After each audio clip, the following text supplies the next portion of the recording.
starting with the Pledge of Allegiance. I pledge allegiance to the flag of the United States of America and to the republic for which it stands, one nation, under God, indivisible, with liberty and justice for all. Clerk would please call the roll.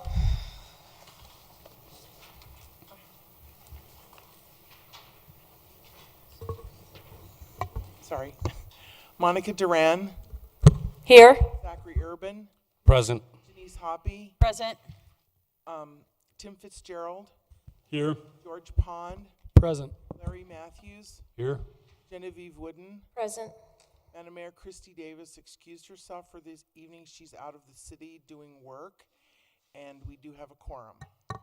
Thank you.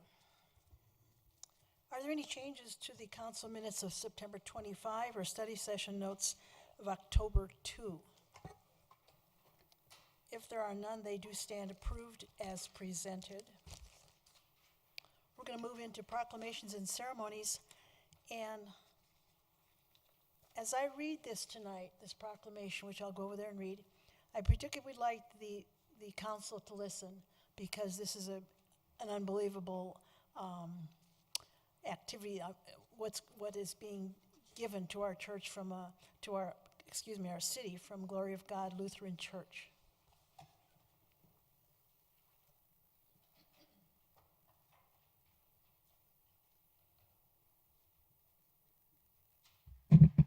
And Glory of God is located at, it would be the south or the northeast corner, or near Wadsworth and 44th. So let me read this.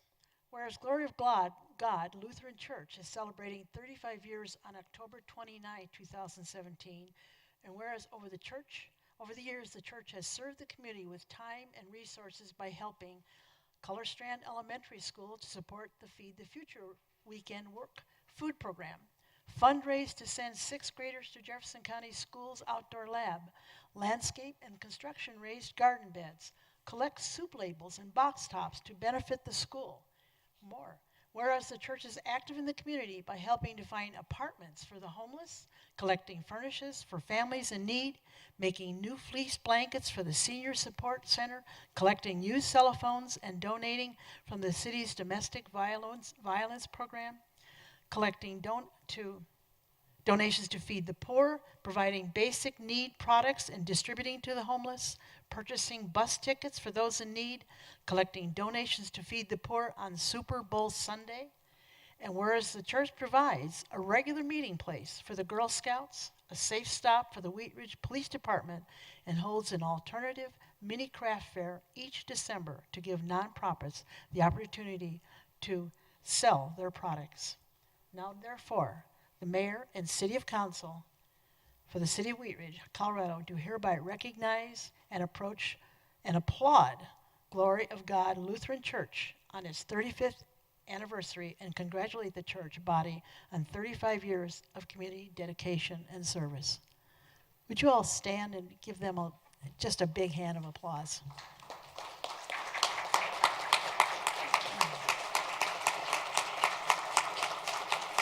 That's tremendous.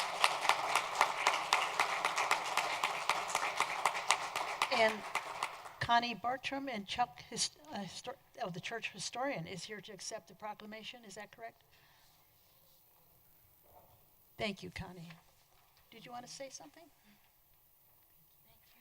Thank you, Mayor Joyce J. And we're very happy to get to serve in the community of Wheat Ridge, and we thank all of you for this recognition. Thank you.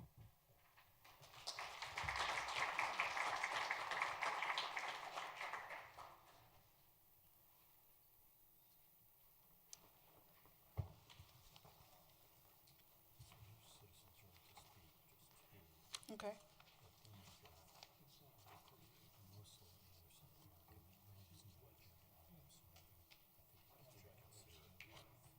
This too.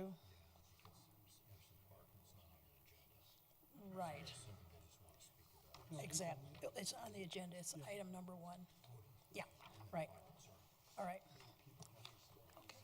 Thank you.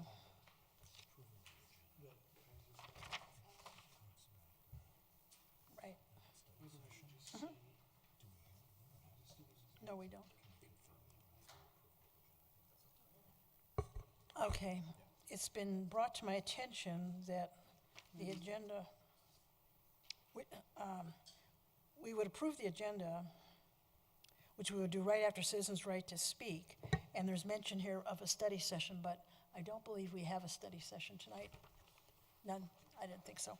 Okay, now we're going to open it up for citizens' right to speak, and then when we get to item 1, which is on Anderson Park, we'll discuss, we'll go, this would be citizens' right to speak on items that are not on the agenda, and I have 2 people signed up, Dorothy Archer and Vivian Voss. So Dorothy, if you'd come forward.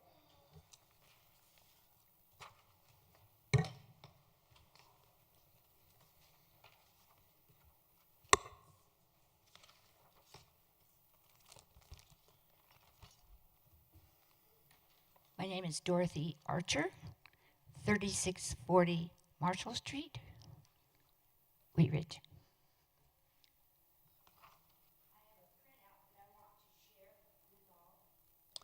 Usually you just give it to the clerk and she'll push it on down. Yeah, thank you.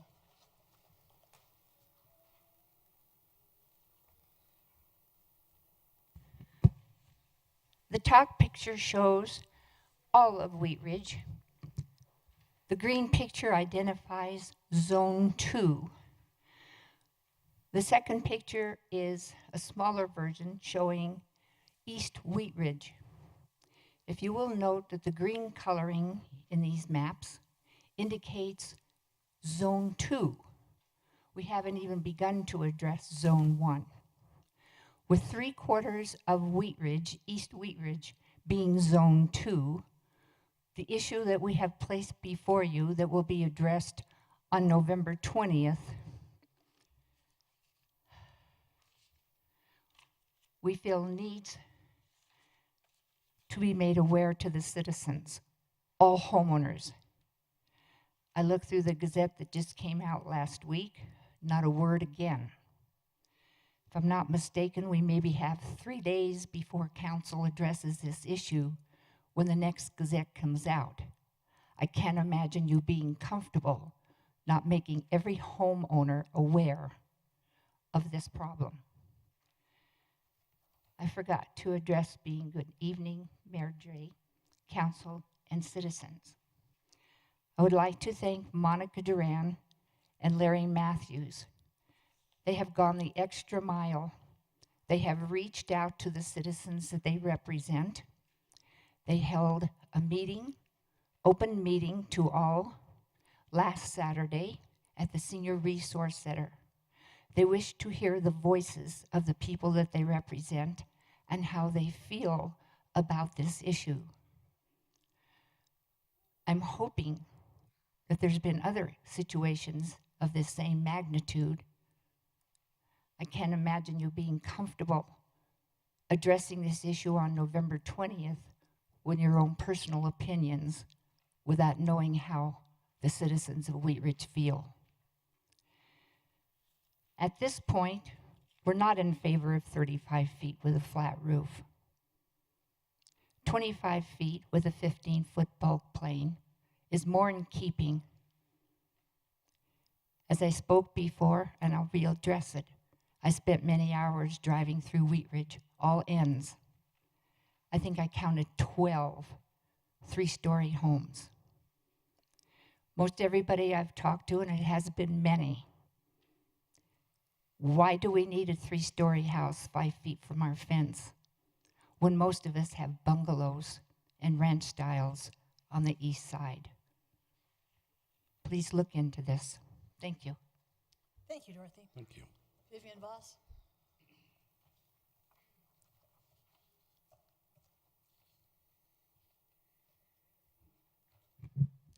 Good evening, Vivian Voss, 6920 West 47th Place. I wanted to give you all 8 hip hip hoorays for 2 weeks ago when you came back from your executive study session with all the transparency that we as citizens could hope for. And I was very appreciative personally to hear about each one of your reasons for your vote. And I think this would be a great thing to do for any other executive session, so I hope that thought keeps moving forward. And it's always so good to know what your reasons are behind your vote. It's just a little more settling to the public, I think. I also wanted to thank Monica Duran, District 1, and Councilperson Larry Matthews, District 4, for the bulk plane meeting that they had last Saturday. There were about 26 people there, so I think it was fairly well attended. I appreciate the community informational meeting, and those can go forward also. I learned a lot, and I heard from the citizens that were disappointed in a lot of issues that are not happening the way they think they should in the city. So look forward to my future comments on things that I learned from last Saturday. And then also I would like to say ballots are out. If you've received them and you know who you're voting for, get those ballots in. And if you haven't registered to vote, there's a lot of informational flyers that are out there on your doors and in some of the recent Gazette. So get yourself registered, get yourself voting, and get those ballots in. Thank you very much. Thank you, Vivian. Okay. Are there any changes in tonight's agenda other than the slight discussion we had? I don't believe there are. Yes, there are. I do have kind of a concern as it relates to item number 1 being considered without the full council being here, and so I'd like us to consider postponing that agenda item until we have a full council. Is that a motion that you're going Yes. to make? Do you have is there a second? Second.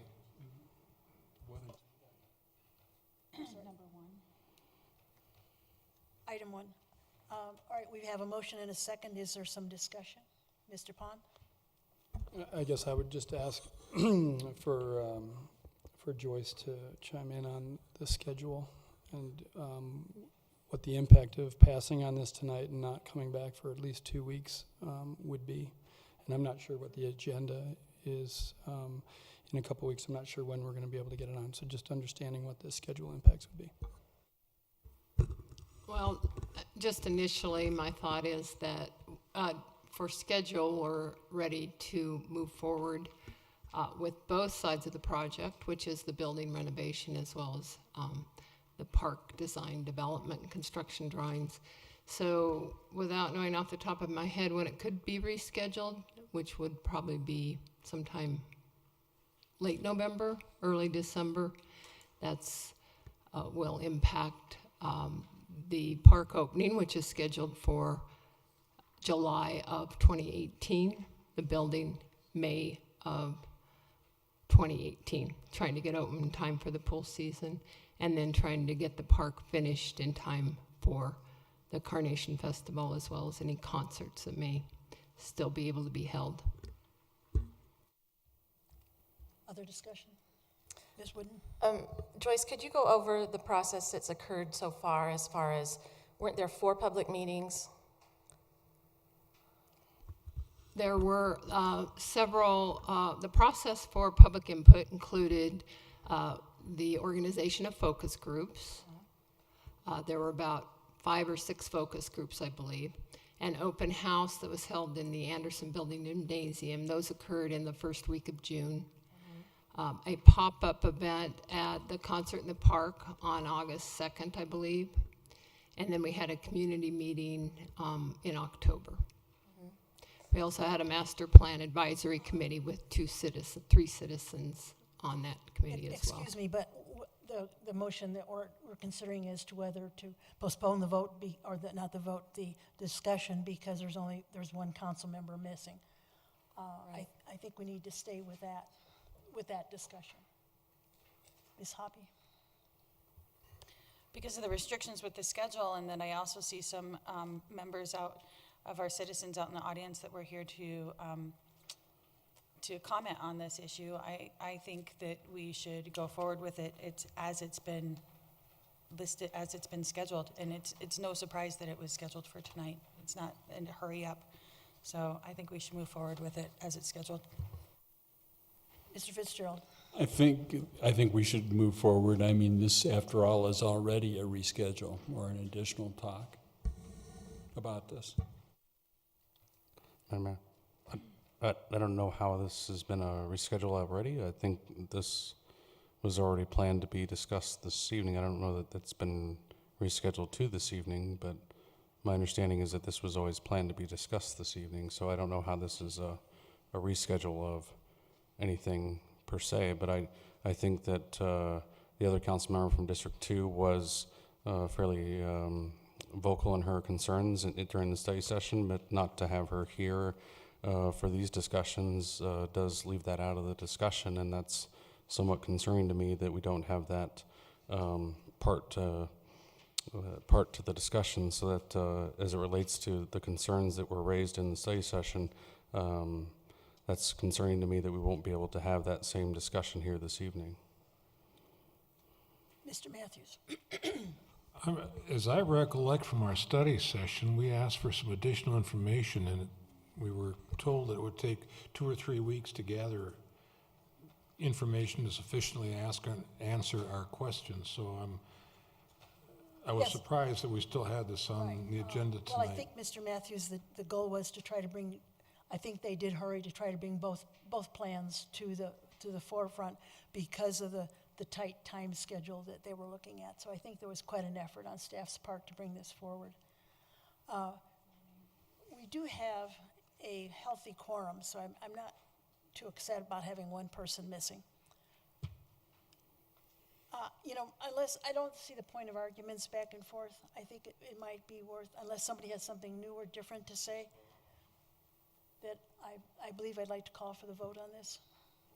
So read the motion, please. The motion has been made to reschedule the meeting until we have, maybe you want to repeat your motion? I would move move this to the November 13th City Council meeting, and or the next available council meeting where all members are present. Okay, that's the motion. It's been seconded, so please cast your vote.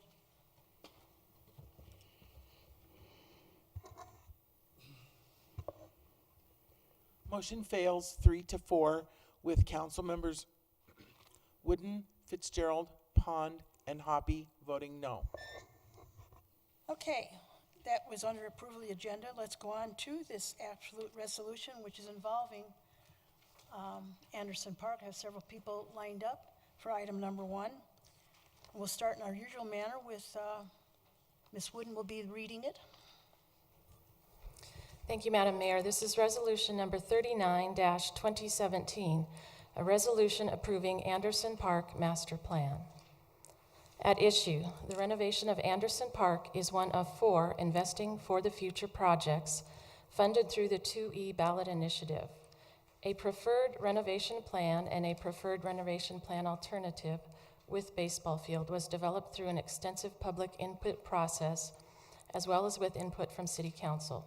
Both plans represent improvements to the infrastructure of the park, which include parking lot resurfacing, increased circulation, and a new domestic water line. Also included in the plan is the replacement and relocation of the large picnic shelter / performance stage and additional walking trails, which will result in increased pedestrian safety and access to the park. Amenities that will remain in place include the restroom structure, basketball court, and playground equipment. The preferred concept plan removes the baseball field and replaces it with a multi-purpose field and open grass area. The lights currently on the field will be removed as part of the project. The preferred concept plan alternative with the baseball field retains the baseball field in its current location without lights and does not include the multi-purpose field and open grassy area. The improvements associated with this project are intended to provide an updated park that retains its character, functions effectively for park users, and meets current and future needs. Okay, thank you very much. Time for a staff presentation. Thank you, Mayor. I'd like to introduce our consultants that helped us prepare the preferred concept plans that you're looking at this evening for the 2E bond project. That is Paul Kuhn from MIG, and he's our landscaped architect. And then we have Craig Bauk from BRS Architects, and they will be presenting to you a PowerPoint explaining the process and how the preferred concept plans were arrived at.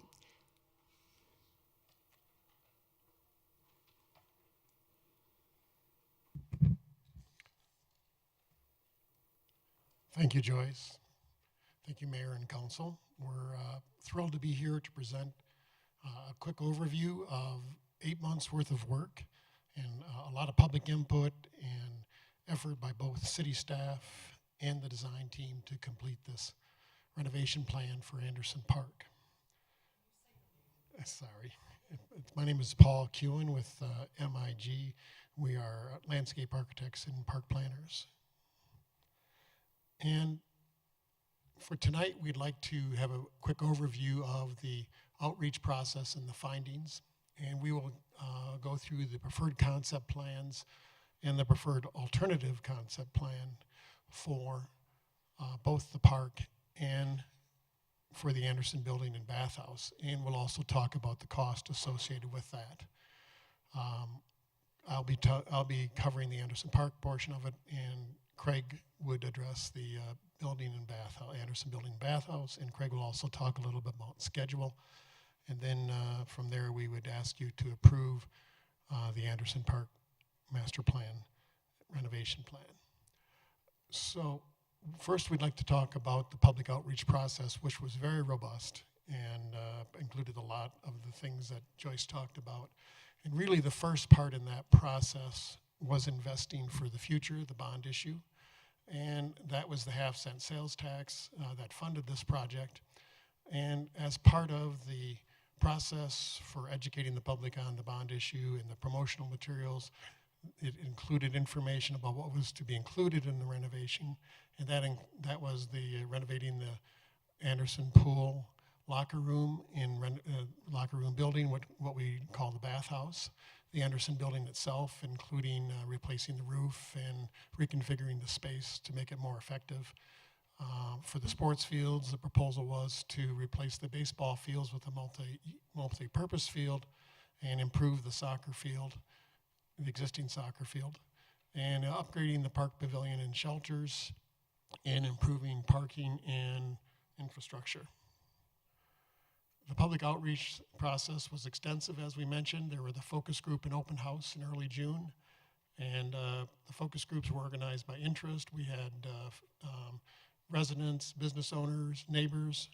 We had folks from special event groups and organizers for special events. And we had staff, city staff, park staff for both the building and the park itself. And as Joyce mentioned, we had the open house that night. We, of course, had the Master Plan Advisory Group working with us throughout the process, and the pop-up community workshop on August 2nd. And I'll get into that in a little more detail on subsequent sides. And we had a community workshop summary that was posted on the city's website that talked about the public input to date. And we, subsequent to some of those meetings, we received emails from the bike skills area. We did not list the October 10th community meeting in this list, but there was also input during that meeting, folks requesting, of course, that's where the baseball issue was most prominently discussed. And there was also comments about connectivity and improving access to the park, and questions about the particulars of the park design, such as creek access, flooding, and night lighting. The notifications for the public process were extensive. It was on the city's website, Parks and Rec Advisory, Parks and Rec page, main page, on Facebook. There were posters hung at the Anderson Building throughout the process, and they were posted on the digital display screens at the Wheat Ridge Recreation Center. And the city Parks and Rec email distribution system was used, and that sent emails to approximately 4,500 people throughout the city. We had a good, strong involvement in the process throughout. We had about 37 people who came to the focus groups, 21 citizens. The master plan advisory group included 3 citizens. The open house, we had 24 people signed in, but it's probably more like 30 that attended. In the pop-up community workshop, we didn't do a sign-in, but we had 2 locations, one at the Anderson Building entry and then one at the concert site, and there was probably around 45 to 50 people at those 2 locations. And in the community meeting, 14 people signed in. So well over 100 citizens participated in the process. For the focus group in the open house, we had, for the open house format, there were stations that people could visit and talk to staff and the design team. And there was a station for the building and a station for the park. We had an exercise to ask people to give us input on program elements. If you could rank the top 3 things that you'd like to see in the park, what would they be? And these were spread out over a table with, I think, 15 different program elements. And then, of course, we had comment sheets that people could write down their thoughts about the park. The program exercise was informative and really helped form the program for the master plans that you see here. And I'll go through the top ranking items and subsequent slides. But as you can see, the dark blue ones received a pretty strong support from the people attending the open house. And the preference for other facilities went down from there. The top ranking things were a large amphitheater performance space, what we call small access to the creek, which was a small cluster of boulders that would allow people to get down into the creek, like you see here in Golden. A much larger, more extensive public access, what we called a large creek access. This one is up in Breckenridge, but same type of thing, naturalized boulder clusters to allow people to get down into the creek. Bike parks, a bike skills area. These can take a lot of forms. Typically, they are composed of dirt jumps with some built structures for bike skills development, and this one is showing it for all ages. A medium-sized amphitheater. People especially commented on the finishes on this. They liked the look of it and the character and thought it would even felt a little bit like Anderson Park. We had this as an idea of a skating rink or a loop. And while this received a lot of support, it dropped off the program because of operational and maintenance concerns associated with it. There were a lot of suggestions for park amenities and play equipment, and some of these are clustered here. Universal access was very popular. Nature play, which is using natural materials for play equipment, outdoor education, even something more aggressive like a zip line, all very popular from the community. Large picnic shelter, people love the large picnic shelter that's in the park now, and walking trails were also supported. And also a large multi-use field or turf area. We have lights shown on this concept or this example here, but the lights there would be no lights on any of the fields that would be added to the park in the future. And we had a lot of comments, a lot of written comments. Bathrooms seemed to be a popular subject. People felt they were too close or needed to be improved. Parking and vehicular circulation was a concern. The pool and soccer fields were both well loved. And I think the most interesting thing was the public really enjoyed the character of the park. They liked the open feel of it. They didn't want to see it be loaded with program elements and built facilities, and liked to see a flexible facility. And there were advocates for public art that spoke as well during this process. At the community workshop, we had one station at the entry to the Anderson building and one station at the concert area under a tent, and you can see that in the photos here. And both had identical boards, and we had information about the building renovation and the bathhouse renovation. And we had several concepts for the park. And once again, we asked people if we had money available as part of the process or during the bid process, we received favorable bids. What things would you add to the park? And of course, we'd add a station for people to write their comments. And in concept one, one of the main things that people seemed to like about this concept was expanding the existing playground and adding a picnic shelter. That seemed to be the general feeling we received from people talking about this concept. Concept two Showed the bike park, the bike skills area, and that was especially popular with parents with children and the middle-aged students that we had attend the event. Concept 3 had a lot of the same features, but the main difference was it placed the performance stage at the south end of the multi-purpose field, and people did not like sharing the multi-purpose field with the performance stage. And so consequently, based on some of these observations, concept number 1 was the top choice for the people attending the events, with concepts 2 and 3 following in order. We asked a specific question about where would you put the performance stage in the park, in the viewing area, because that was something we knew was very important to the renovation plan.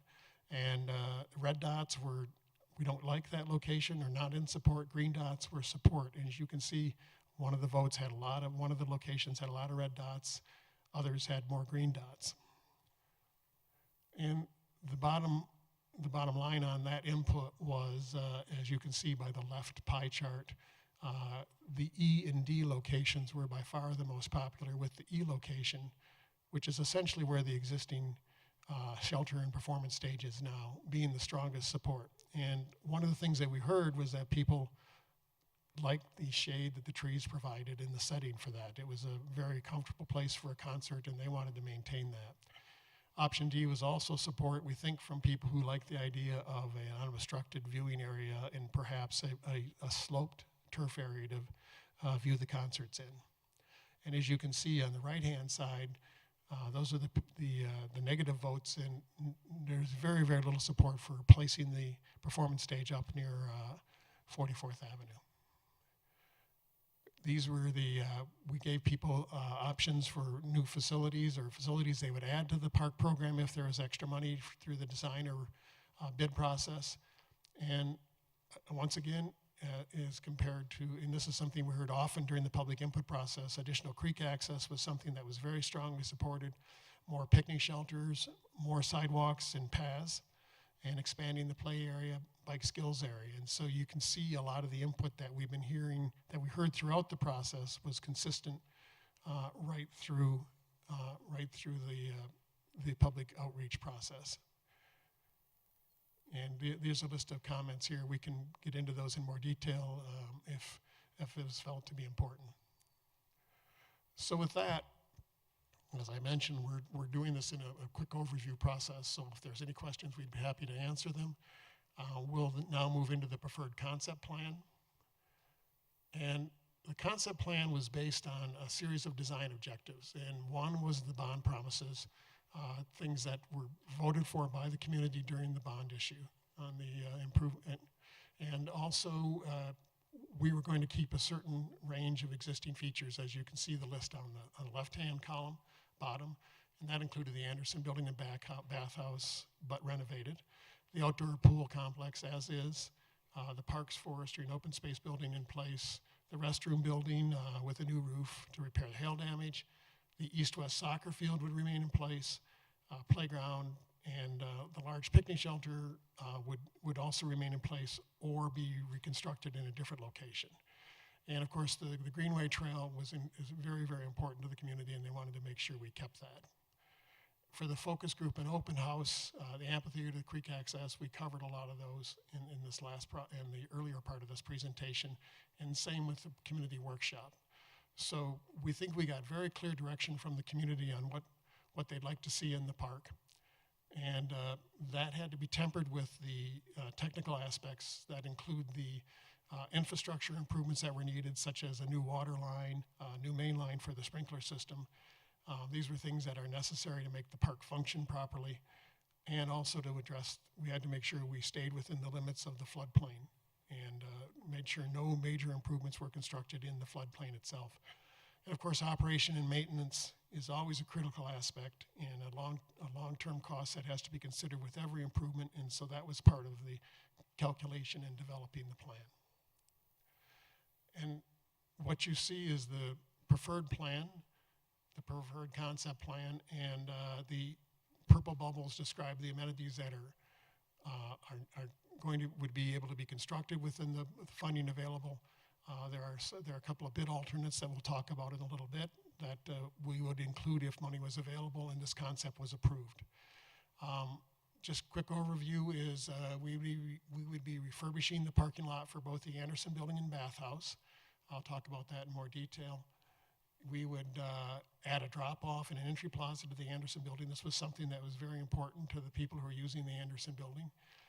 The performance stage and in-group picnic would be added, and that is going to be south of the south parking lot, basically where the existing picnic shelter is, but a little bit to the south and the west. And we would provide a viewing area immediately to the north of that, basically where the existing concert viewing area is now. And that would be where the old picnic shelter was. It'd be restored, and that would make a larger area available. Consistent with the public input, we'd provide 2 creek access points, one to the south of the performance stage, and then one on the curve of Clear Creek, which in this location is along the south. I mean, in this concept plan is along the south and then the east. And just for orientation, 44th Avenue is on the north, and the north-south Indy Drive to the south parking lot is through the center of the site. Other existing features that would be maintained were the Parks and Forestry Building, the Anderson Building, the bathhouse in the pool complex, the east-west soccer field, the north parking lot in the north turf area, along with the basketball court. The multi-use area would be placed would be added in place of the baseball field, removing the baseball field facilities and lighting, and then restoring the turf where the infield is now, and then adding new irrigation for the entire area. We've left a place at the east end of the south parking lot to accommodate an opportunity for the bike skills, bike park area, and that's something that could be added in the future, along with the bid alternates if they were not included within the budget that's set forth for the project right now. And the other important thing is we would be adding additional connectivity, including improved crosswalks to the one on the north side, one where the existing restroom is, and the addition of a new park pathway or concrete sidewalk going up the west side of the entry drive, and then another loop going along the south and east side of the multi-purpose field. And that would provide the ability for people to walk a loop path and also to connect to the restroom during a major event without having to walk on the grass. So great improvements in connectivity and connections to the greenway, to and from the greenway to the park. Some of the highlights are improved parking lot, as I mentioned, basically demolish the existing failed asphalt and replace it with new and reconfigure it. We would then have access points. Right now, we only have the 2 at the Anderson Building. There would be 2 more added from the north-south entry drive and an improved access off 44th, which will greatly improve the ability for people to park close by to the facilities they need to use, and also parking for special events. The bus drop-off is added, and as we mentioned, a drop-off and pickup area in front of the Anderson Building, so parents can pick up their children. They can drop off or pick up children before and after the pool day is ended.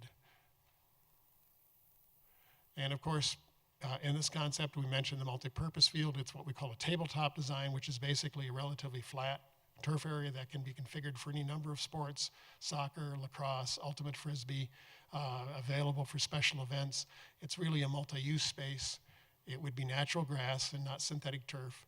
And as I mentioned, it would not have lighting as compared to what you see here, but the basic concept otherwise is very similar.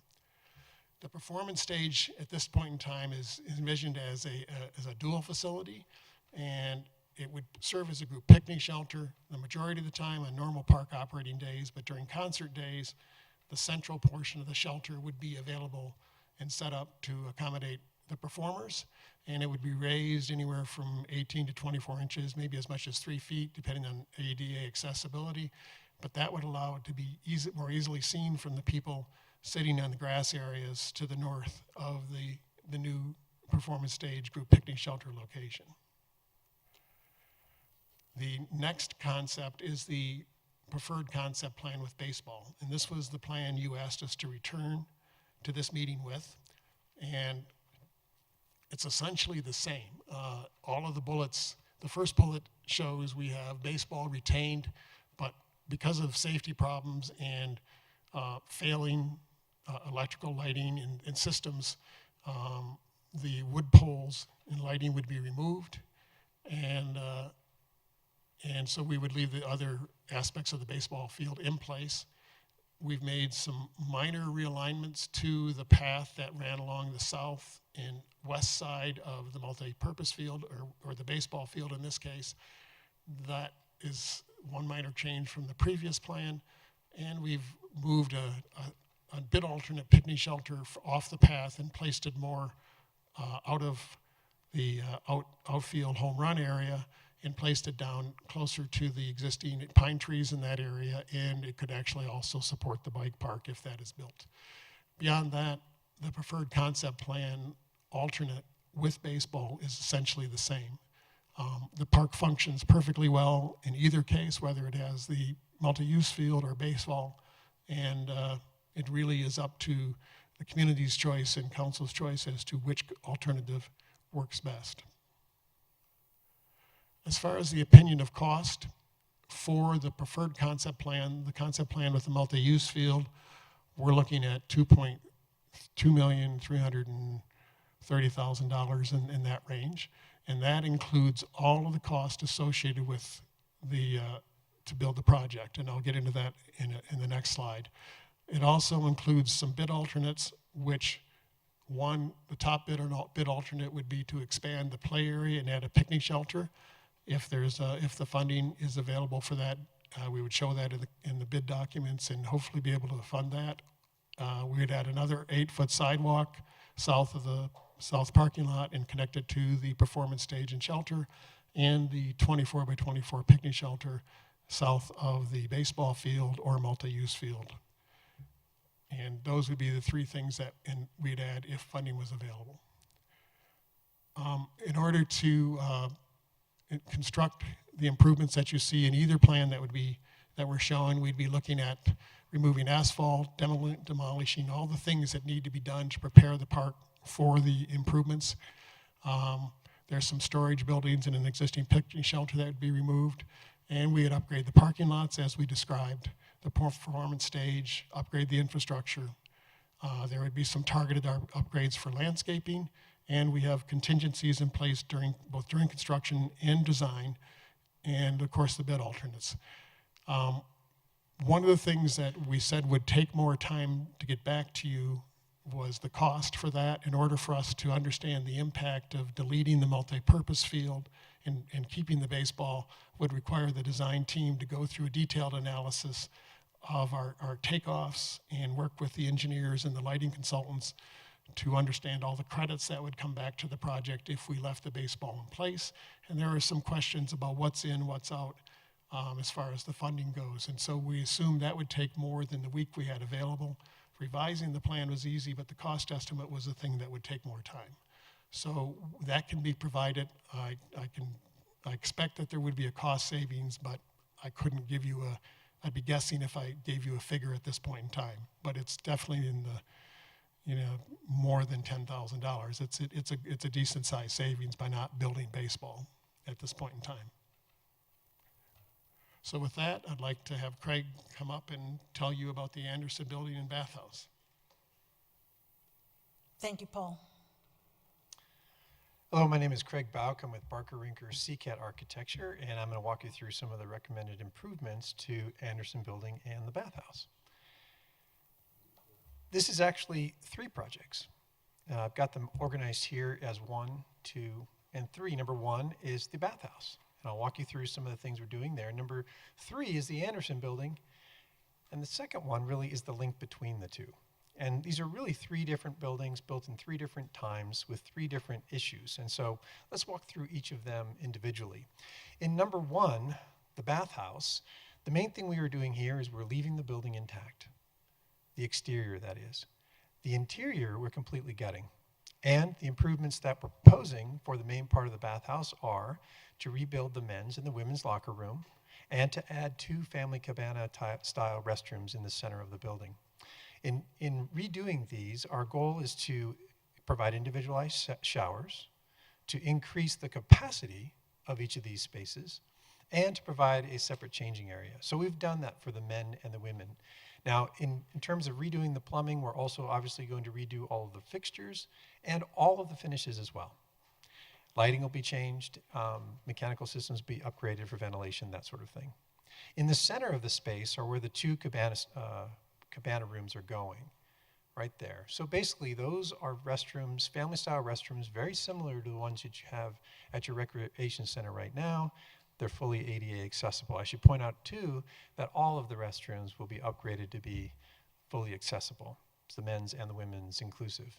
In addition to that, we've upgraded the janitorial space and electrical space. That fulfills all the space that's within the existing walls in the bathhouse. Now, in that middle space is where the guards are currently, and that's where the check-in station is. So to accommodate those needs, we've had to add a small bit to the west side of the building, right at the top here in the diagram. That is where the guards will be housed now. You'll see that it's slightly shifted towards the pool. The point of that is so that the large windows that we have on the edge of that allow the lifeguards to be able to see fully the pools, as well as all the deck space. Behind the guard space is a storage area. Right now they have things that they check out, kickboards and balls and things like that. That allows storage for those to be, and a checkout station is provided. Essentially, that takes care of the bathhouse building. In addition to that, we'll be replacing the roof on the exterior, as well as upgrading the exterior finishes, the painting. I'll show you some images of that in a moment. The center space we're calling the link. Our plan with that is to use that space, which is essentially not used at the moment. It's really just an open area.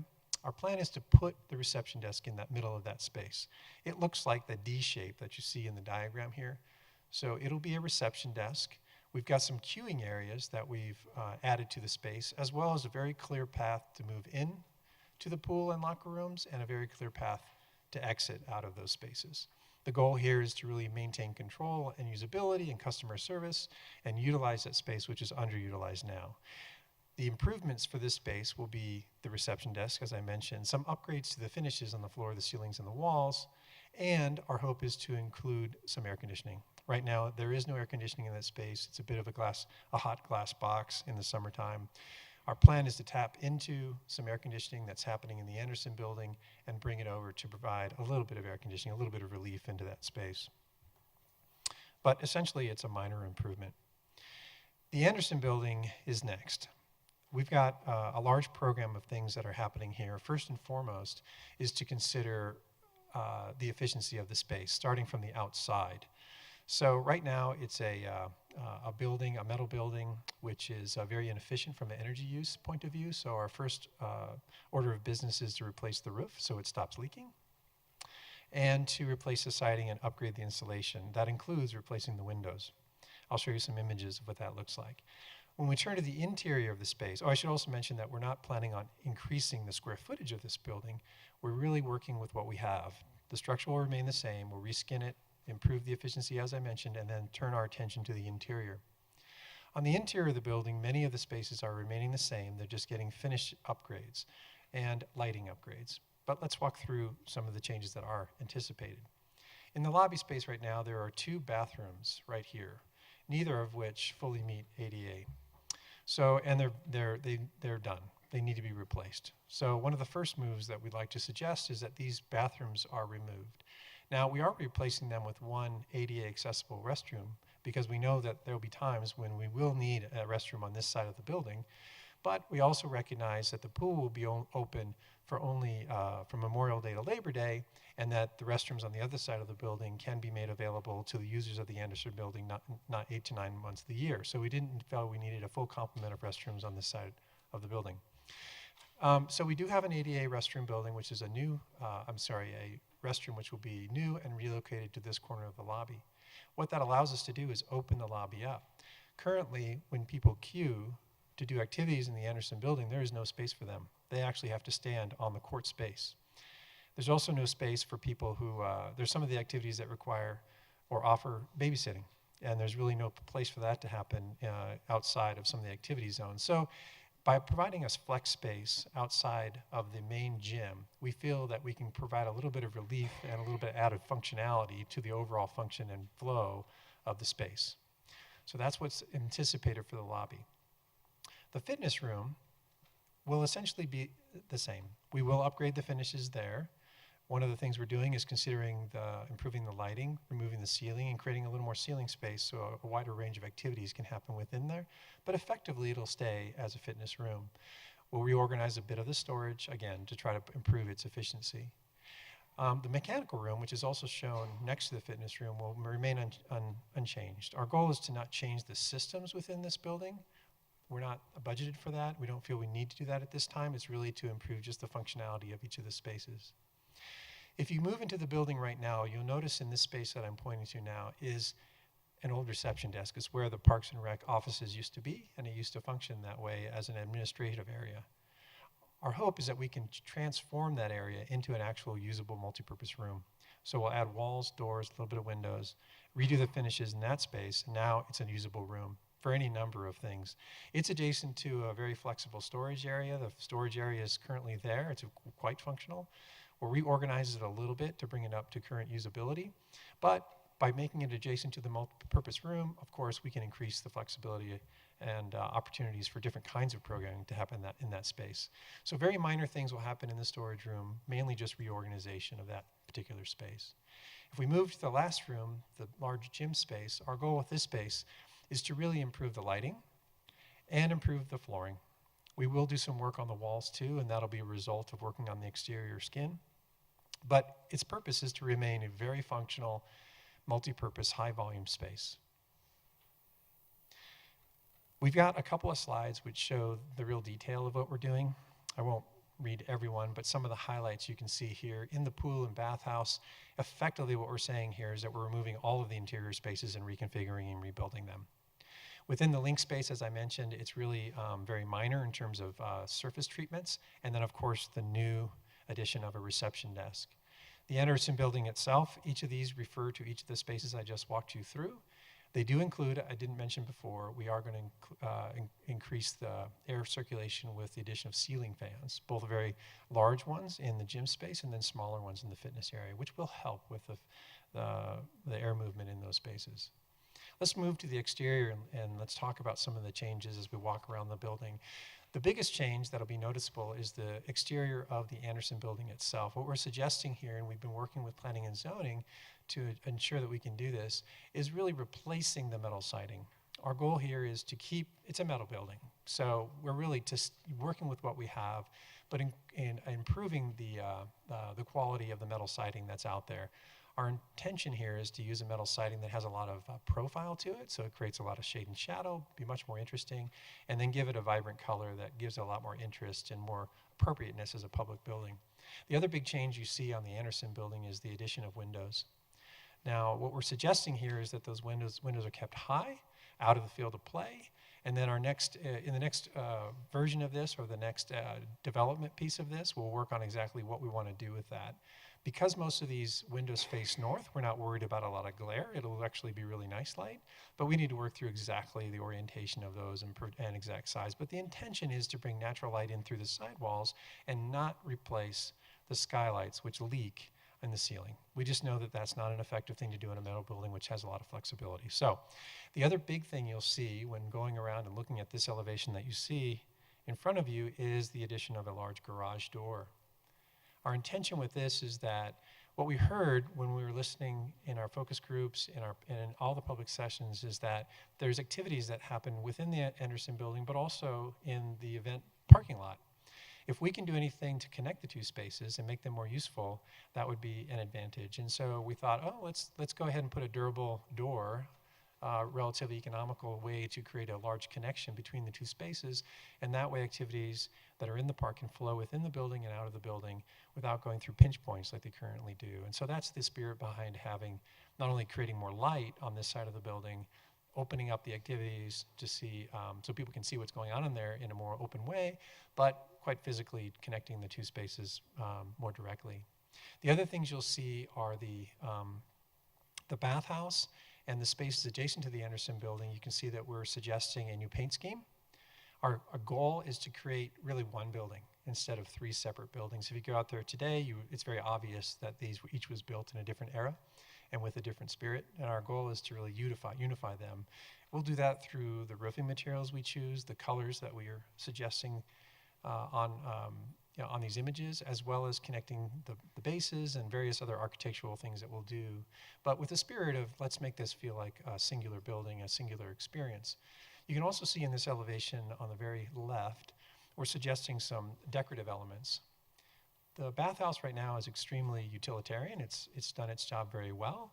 Our goal, if the budget allows, is to add some decorative elements to soften it and to make it a little more interesting as a public building. I'll show you some other images of where we're trying to do that as well in a second. In addition to that, we are suggesting that we add some signage.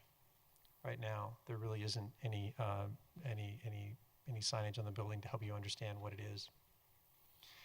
This is a very simple view of the link, the entry of the building. Our goal is to work with Paul to really make sure that all of the changes that we do with the drop-off, we maintain our ADA accessibility all the way up. And then, budget permitting, we would like to add some more shade and seating elements. Right now, queuing happens out in that area, and there really is very little for people as they're waiting for space to open up on the busiest days when using the pool in the summer.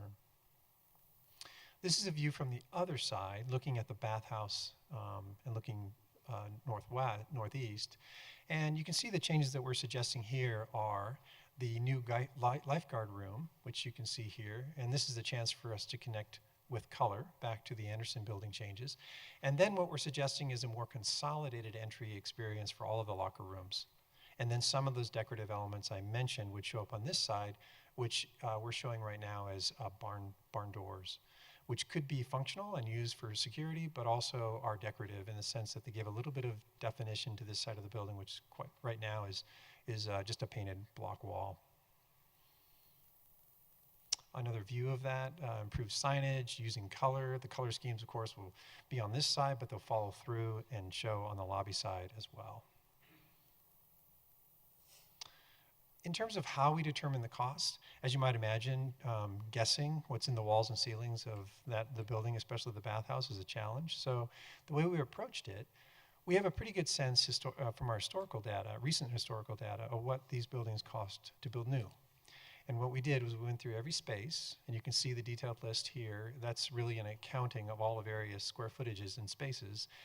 And then we assigned it a new cost, and then we discounted that cost depending on whether it was a major renovation, like taking everything out except for the roof and the ceiling, or a minor renovation where we're just upgrading finishes. And then we assigned a discounted rate to each of those to come up with the overall cost for the project. In addition to that, we recognize that we built this off of historical data, and the truth is that it's going to be bid potentially a year from now. And so we had to account for that in terms of inflationary cost and our projection of what we think escalation is going to do. And you can see that up here. We've assumed a 9% inflation to get us into the bidding period of next year. The other thing that we do is we don't price it for the first day of bidding. We go to the midpoint of construction, recognizing that at least half of the contractors who will be involved, or the subcontractors that will be involved, won't be buying their goods and services until halfway through the construction. And so they're themselves having to guess what inflation is doing. And so we've taken it a little bit further than you might normally. The overall cost for this particular portion of the project is around $3 million. And inclusive of that is not only the cost of the building itself, but then I also mentioned some of these other things.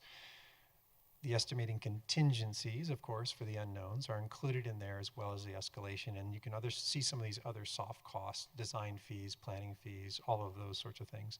That brings us to that $3 million number. Now, we've gotten some questions from the public to make sure that we're not double dipping. I include this slide just to know that we've coordinated with Paul and his estimating team. They've been looking at all of the things outside of the building. And so anything related to the building that would be inclusive in his budget, we've coordinated that so they're not double dipping. So things like site lighting and parking lots, all those normal things that you might see in a building budget, we've made sure that they're covered between the two budgets. Now, we recognize that it's still a volatile process doing this cost estimating, and so we have to have plans. We have to have a plan if the budgets are more aggressive than we anticipate, and we have to have a plan if there's more favorable environment. What this slide represents are what we will do in the order in which we will do them should either of those occurrences happen. So in the first one, here are the things we know we have to do. This is a reiteration of what Paul said earlier. Number one is we have to do the bathhouse. That's our first priority. The second priority is the link, that entrance piece that connects the two. The third, if we move into the Anderson building itself, is the gym itself. Then new lighting throughout, and then exterior improvements to improve the efficiency of the overall building itself. So those are the things that we know we're going to accomplish with the money we have. Now, should the costs exceed our projections, these are the order with which we will remove things from scope. First is we'd look at the windows from the gymnasium. Then we would remove, and we wouldn't take the bathrooms out of the Anderson building just yet. We'd try to work with what we had and not take them out and replace them. Third thing is we would not do the fitness center improvements, the finishes improvements I mentioned. Next, the lobby would remain the same. And then finally, the admin area would not be moved into a multi-purpose room, okay? So, and if you think of that in a broader scheme, it's from the biggest areas with the most people to the smallest area that might affect the least number of people is a strategy for thinking about that. Now, should costs go the other way, and we actually have more money in our pockets to work with, we will look to that outdoor terrace area and do the shading things with trees and planting and shade elements and furniture. We would do the exterior screening elements. Those are the elements that I mentioned that are more decorative. Obviously not necessary, but would be niceties outside of the bathhouse. And then finally, one thing I didn't mention is that currently there's a lot of large pieces of pool equipment that are stored on the pool deck that are right next to the pavilion, if you're familiar with it. You can see them when you walk into the link area. Those, by necessity, are stored there when they're not in use. What we'd like to do is we would like to fence off an area just on the west side of the Anderson building, in between the parks and maintenance area, and then store that area out of sight in a fenced area. And that would be another nicety that we would do if we had additional funding. So lastly, I'd just like to mention schedule. And when we talk about schedule, we begin with the end in mind. The idea, of course, is to have the bathhouse in the Anderson building operational by Memorial Day of 2019, right? Now, there are elements you'll see on here that say July for the park. There are elements of the park that we actually need to wait a little longer for just to get the planting to work. That's the only reason it's there. So we know that the park will be finished by July, and the intention with that is before the festival season really starts. So that's the intent. Now, starting with that as the end in mind and the goal, we work backwards. You can see that construction for that to happen would have to happen right after the pool closes. So right after Labor Day, right? So September, we need to get going on the project in 2018. And for that to happen, the documents need to be complete and approved by July. And to begin in earnest, February 1 is when we have to have everything in place and knowing exactly what we're doing for that to be in place too. And so the bottom line is that whatever we do in terms of this approval process and all of our contracts that come next need to all be in place by the end of the year for that to happen. So I open it now for questions. Thank you, Craig. Council, do you have questions of either Craig or Paul? Mr. Matthews. I have a couple of questions. Number one is, it kind of went by real in a hurry, but the option of using the baseball field, did I read that right, that it said it would actually be less expensive than putting in the new multi-use field? I thought I saw a little blurb there. There should be some cost savings, yes. Does that include changing out the lights or using the existing It lights? does not include changing out the lights. And demolishing the lights would be an either option, because that has to happen regardless. But replacing if you replace the lights, no, there's a significant cost. There's probably a cost increase at that point. And at this point, do we know what that differential will be, what the cost might be to replace the lights? Well, experience tells us that it's in the $300,000 range to replace the lights. Okay. And that would be to use much better technology with better shielding, less glare to the neighbors, things like Okay. that. were anyone, when we were going through all of our public outreach, was anyone ever presented with a plan similar to this one that showed the baseball field staying, and were they given a chance to comment on that? No, they were not. And then I'll refer you to the background in your council action form, because the premise was always moving forward with the bond information that the ball field would be removed as well as the lights. So that was the background information, and we moved forward from that point. Thank you. And I had one question, sir, and just for future use, it may not affect all of what we're doing right now, but you said that you're going to save out money for after the bid. I assume it's going to be a hard money bid, right? Hard dollar bid? It would be right, it would be a full bid. Okay, so why would we assume that halfway through the project there would be an inflation going on because people hadn't signed a subcontract or material subcontract when they bid the job? If you're for example, if you're a drywall contractor and in September you have to commit, because it's a hard bid, to a cost. You have to buy your material and your labor. However, you're not going to buy that for 6 months or 3 months. You have to guess as to what that cost would be, and that's the inflation that they bid into their bid. I beg to differ, but that's fine.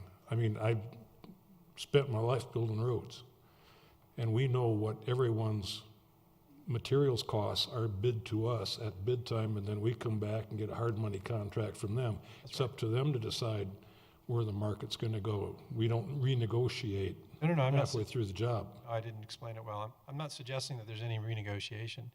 It's the subcontractor who has to do that gamble, who has to guesstimate. Well, every contractor has to do that. Exactly. But the reason that we add the inflationary cost is because there is a gamble that's going on.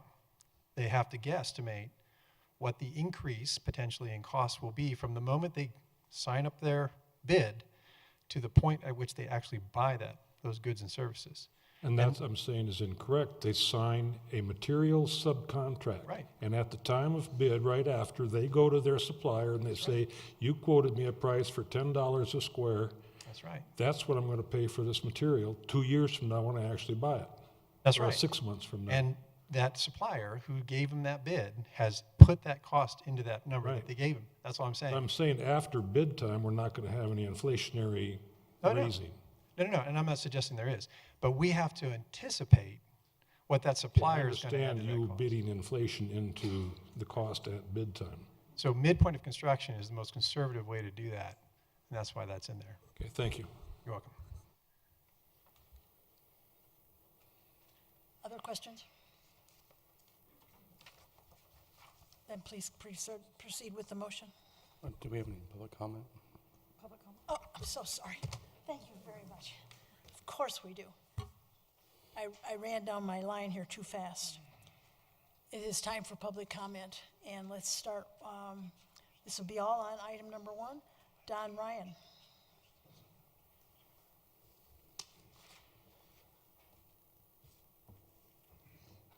Hi, I'm Don Ryan. I live at 4305 Everett Street. Since I live on Everett Street, and I'm about six houses south of 44th Avenue. Therefore, I'm on the west side of the street, and so therefore I'm right across Clear Creek from the baseball park, the baseball field. And so I'm amazed that we want to take the one lighted baseball field in Wheat Ridge and take it out and put in multi-use field. The baseball field is the sort of the soul of sports invented in the United States. It's kind of the American sport. You're right, you do have to have that in front of you, don't you? I like the baseball field. I like the sound of it, the sight of it. The lights are okay. The houses across the creek are pretty far away, and so we don't have any problem with the light shining in their eyes. I don't know about my other 5 neighbors to the north of me. I haven't actually talked to them about that, but I don't have any problem with it. There's a lot of trees that have grown up since the baseball field was put in there 50 years ago, about the same time we built that house that my family has lived in for 50 years. And the trees have grown up on the west side of Clear Creek and the east side of Clear Creek on our lots that block any light that's quite a bit that's coming from the baseball field lights. So one city council votes to pay a lot of money to put in the baseball field, and it's the only lighted baseball field in Wheat Ridge. There are many other soccer fields, and so why pay big dollars to take it back out? Many groups pay, I understand, to use the baseball field. I understand $12,000 per year, the total, and so that would play for the lights at night and so forth, I would expect. So do any of the soccer, do any pay to use the soccer fields? I kind of doubt it. There's plenty of those around. A lot of them I see I never see them being used at all. So why give away the baseball field? And another question comes to mind. He might have kind of been explaining it, but don't really understand. You got to get into the details. Well, why take out the lights, the old lights, until the new lights are put in? So I don't know how much time I get. I guess maybe 3 minutes. But anyhow, if I've got any of my speaking time left, I would say give it to Raleigh Sorrentino, who knows more about the details on all this than I do, really. Thank you. Thank you, Adam. Thank you. Oh, I'm sorry, you're done. Adam Miller is next.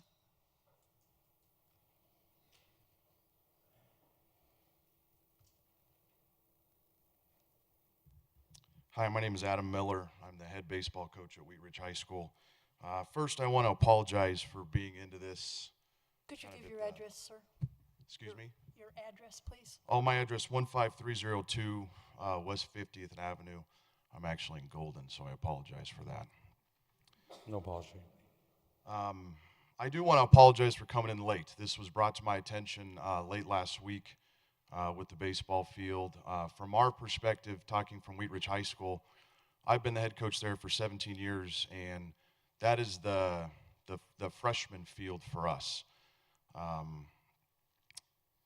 It is a place where our kids go and practice 4 to 5 days a week from mid-March to middle of May. Without that facility, with or without lights, I'm not sure there's another place they can go and play or practice for that matter. It's one of the few baseball fields that have a grass infield. I know it's the only one for 14 years old and up in Wheat Ridge. I talked to the Little League, and they do have other fields, but there's skin, which is all dirt infield, so it's not necessarily a great facility or a good facility for them to get used to high school baseball. So I think with that, you know, within the county itself, I believe it's one of the top 2 or 3 facilities that the freshmen get to use within our county. And it would be a tragic to lose that. You know, I believe over the last 20 years, even before I was at Wheat Ridge High School, it's been used as a freshman facility. I've tried to do a little research and look back on that. I know the previous 2 when I was there, before I was there, but I know for a fact that the last 17 years, my kids do use that.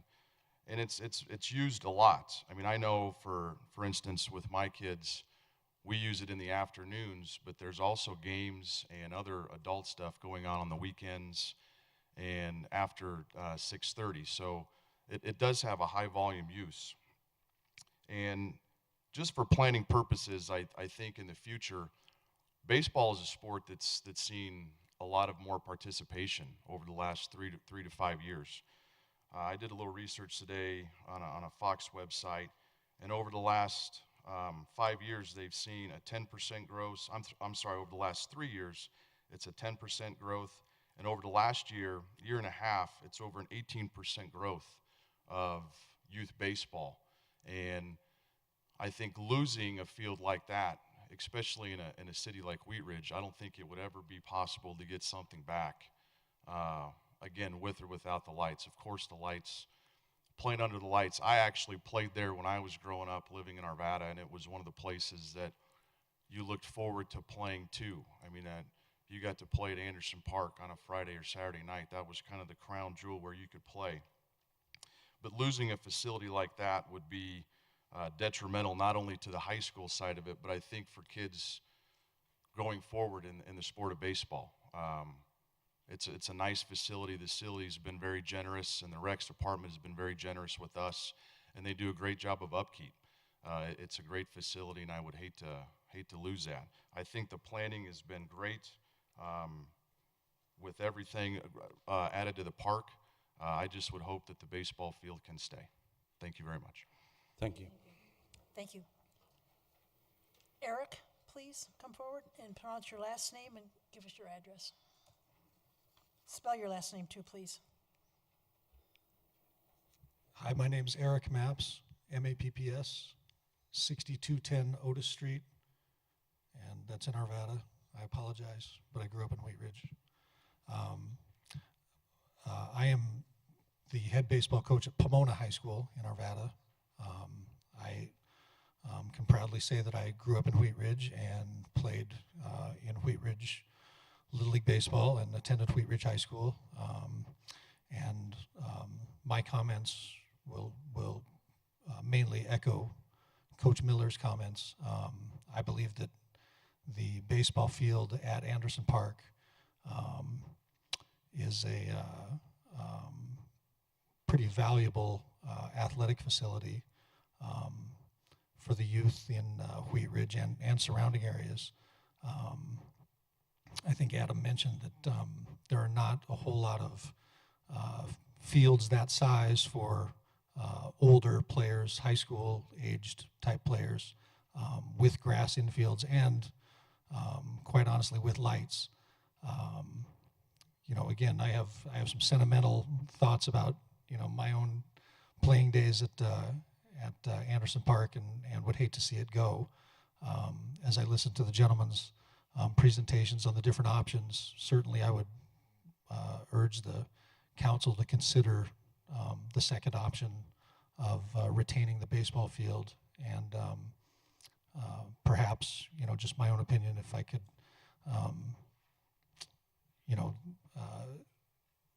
piggyback on the sentiments of the gentleman of the council with the possibility of retaining lights. I think that would be a tremendous choice by the city of Wheat Ridge to maintain that athletic facility and not lose it.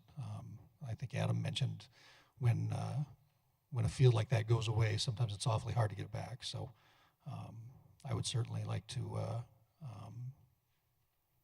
respectfully offer my opinion on that matter. Thank you. Thank you. Thank you, Eric. Tate Shetterly, could you pronounce your last name, spell it, and give us your address? My name is Tate Shetterly, 2525 South Zhang Street, Lakewood, Colorado, 80228. And I guess I apologize as well. I'm the third generation of families of Wheat Ridge High School, Beeler, Coulter, Shetterly, of which we all played at what I call 44th and Field, Anderson Park. And as you've heard, obviously the lights, playing there at night, not having a place to play at night was not only fun, but essential. And during that process, having a lot of family members that have played there, it's become a signature, and it was a signature, and it still is, not only of Wheat Ridge, but of the baseball community around the state. Since then, today, I am currently the owner of USSSA Baseball and Team Under Armour distributorship. We are in the baseball business. And as of one of the main things we do is we host and sanction tournaments all over the country, specifically my area is this region and in Colorado. And that is ages 6 through 18, basically your amateur sports. And one of, just as recently as 2 weeks ago, October 14th and 15th, in conjunction with Coach Miller at Wheat Ridge, we were hosting a college showcase for high school students to play around from the region. And we had too many teams just for one field at Wheat Ridge High School, so we had to see if we could get a second field. And we both thought, what a great place to put a group of them down at 44th and Field. So 2 weeks ago, we had 4 teams there, one of which was an all-star team from Albuquerque, come out, and all 4 played there, and the results from those teams, the comments, were tremendous. We were lucky we didn't end up using the lights, but I think the lights is part of the signature of playing there. So it's just the history of the park. But just to show some of the teams and the people that come in for these showcases, including coaches from all the universities in Colorado that have baseball programs. Out of the state, we had Stanford, Pepperdine, and the University of Arizona. Recruits to come in, coaches to look at these players as they play, and a showcase of talent, individual talent on that Friday. So I think if there's any way to reconsider, or the alternate plan that I saw, which the plan looks fantastic. It's the first time I've seen it or heard. I've just been informed that this may possibly happen of losing the field. If we can keep the field with lights, I think it benefits everybody. I think there's a lot of history there that it would be unfortunate to lose. I've took a snapshot of this most recent event for you all to keep with you, and you can take a look at it. And any other questions you have, I more than gladly take them when you need them. But I appreciate your time. Thank you. Thank you, Dick. Thank you. Raleigh Sorrentino?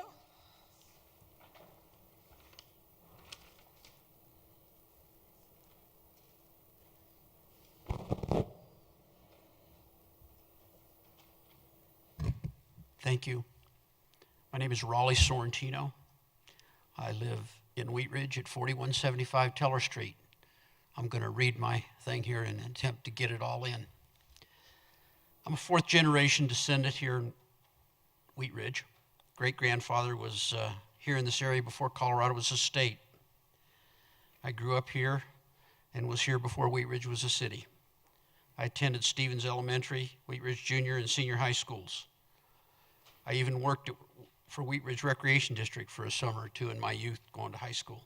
I'm a taxpayer and a voter here in Wheat Ridge. There are 3 of you currently sitting on this city council who came to my house more than once to ask for my vote for you to be a council member, which you received more than once. Now I come to you this night in your house to ask for your vote to save that baseball field at Anderson Park. This renovation plan for Anderson Park, which is before you tonight, is an acceptable plan as far as I'm concerned, with the exception of the small part to eliminate the existing baseball field in lieu of a multi-use field, which we all know is simply another name for a soccer field. Anderson Park is a multi-use complex now because it currently has both soccer and baseball fields. Elimination of the existing baseball field in lieu of another multi-use field is simply establishing a non-multi-use field. Essentially, all soccer fields would be there. There would no longer be baseball. The so-called public outreach effort, public meetings held in the past 4 or 5 months have somehow failed to include the baseball community. How did this happen? I don't understand it myself. Multiple baseball leagues have for decades been using and are currently using that baseball field, and they pay thousands for that use. Please refer to the Park and Rec Department for the costs and the money, income produced by those fields. And these gentlemen have previously mentioned the kids that use it, but those fields are used in the summertime primarily at night with men's adult baseball league. This process conducted by the city staff of hiring consultants and trying to obtain the public input to this process is flawed and skewed in a concerted effort to deliver to you predetermined outcome, which has successfully delivered this plan in front of you. And I say that based on the specification that was given and shown up there at the beginning that the elimination of the baseball field was a requirement. That wasn't on the table. An example of that occurred last week at City Council study session when the consultant was asked if they had ever been requested to provide an alternate plan and cost estimate to include the existing baseball field. As far as soccer fields are concerned, there are currently 3 soccer fields right in front of my house, 2 of which are absolutely 100% not used. The third is used sporadically for Little League football practice. I may have seen some soccer kids on there from time to time, but very rarely. The regulation lighted baseball field at Anderson Park with its raised pitcher's mound is the only of its kind in Wheat Ridge and one of the few in Denver. The property upon which Anderson Park is now located was purchased in the 50s for the main purpose of providing baseball fields for Wheat Ridge youth baseball players. And as the previous gentleman mentioned, the city council previously supported development of that as a baseball field. Baseball field at Anderson Park is an integral part of the fabric of Wheat Ridge, and it has been for the last 50 to 60 years. Uncounted numbers of youths and adults have used that facility and would continue its use more now than ever. And again, some of you know me. I'm an engineer. I've built sports complexes. I would offer my service on a volunteer basis any way I can, in any way that could be used to help this city maintain that baseball field and even upgrade it. I believe there's significant resources out there in the future to upgrade these fields and maybe provide the lights and any improved maintenance that field may require. Resources that would not come out of the taxpayer's pocket, but resources that would be donated. So I thank you for your time. I apologize for sounding contrary and antagonistic, but I've been accused of being that before. So anyway, let this old guy, and again, I don't have a dog in the fight. I'm not making any money on it. I don't have any kids playing baseball here anymore.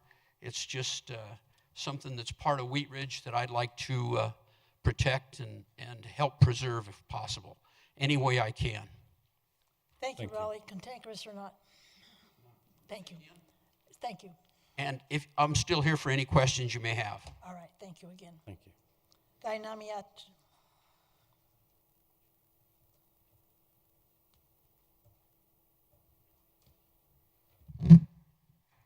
Good evening, Madam Mayor, Council. Guy Namiash, 3650 Ward Road, Wheat Ridge. Nothing to apologize for. If it's so great, how come they didn't urge their cities to get baseball field? For 4.5 months, not 4.5 minutes, for 4.5 months, the community showed up and listened and planned and rescheduled their doctor's appointments so they can voice their opinions about what they wanted in that park, what it should look like, and how their precious tax and bond dollars should be spent.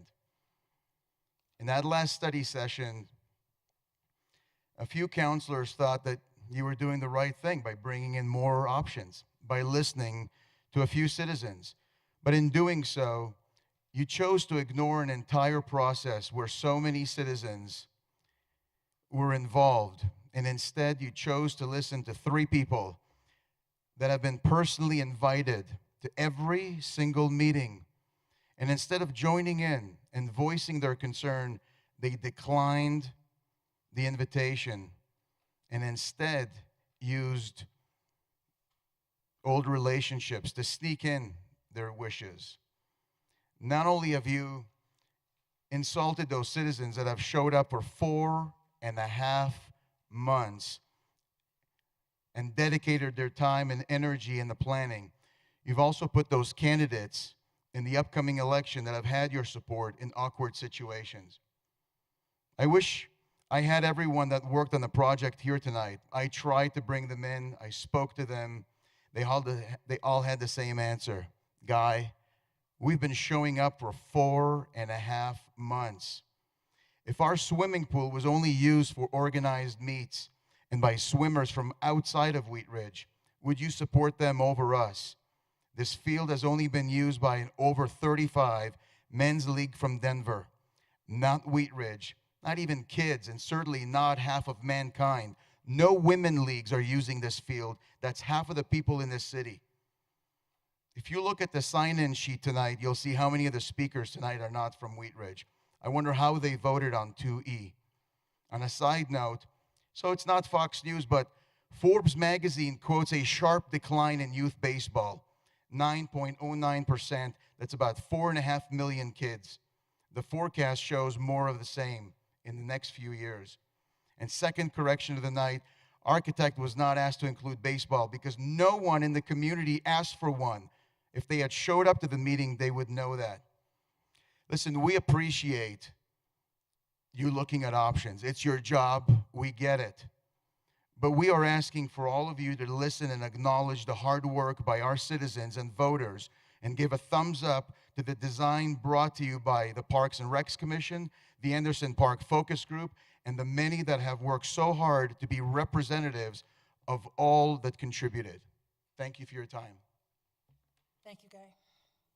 Brittany Fitzsimmons.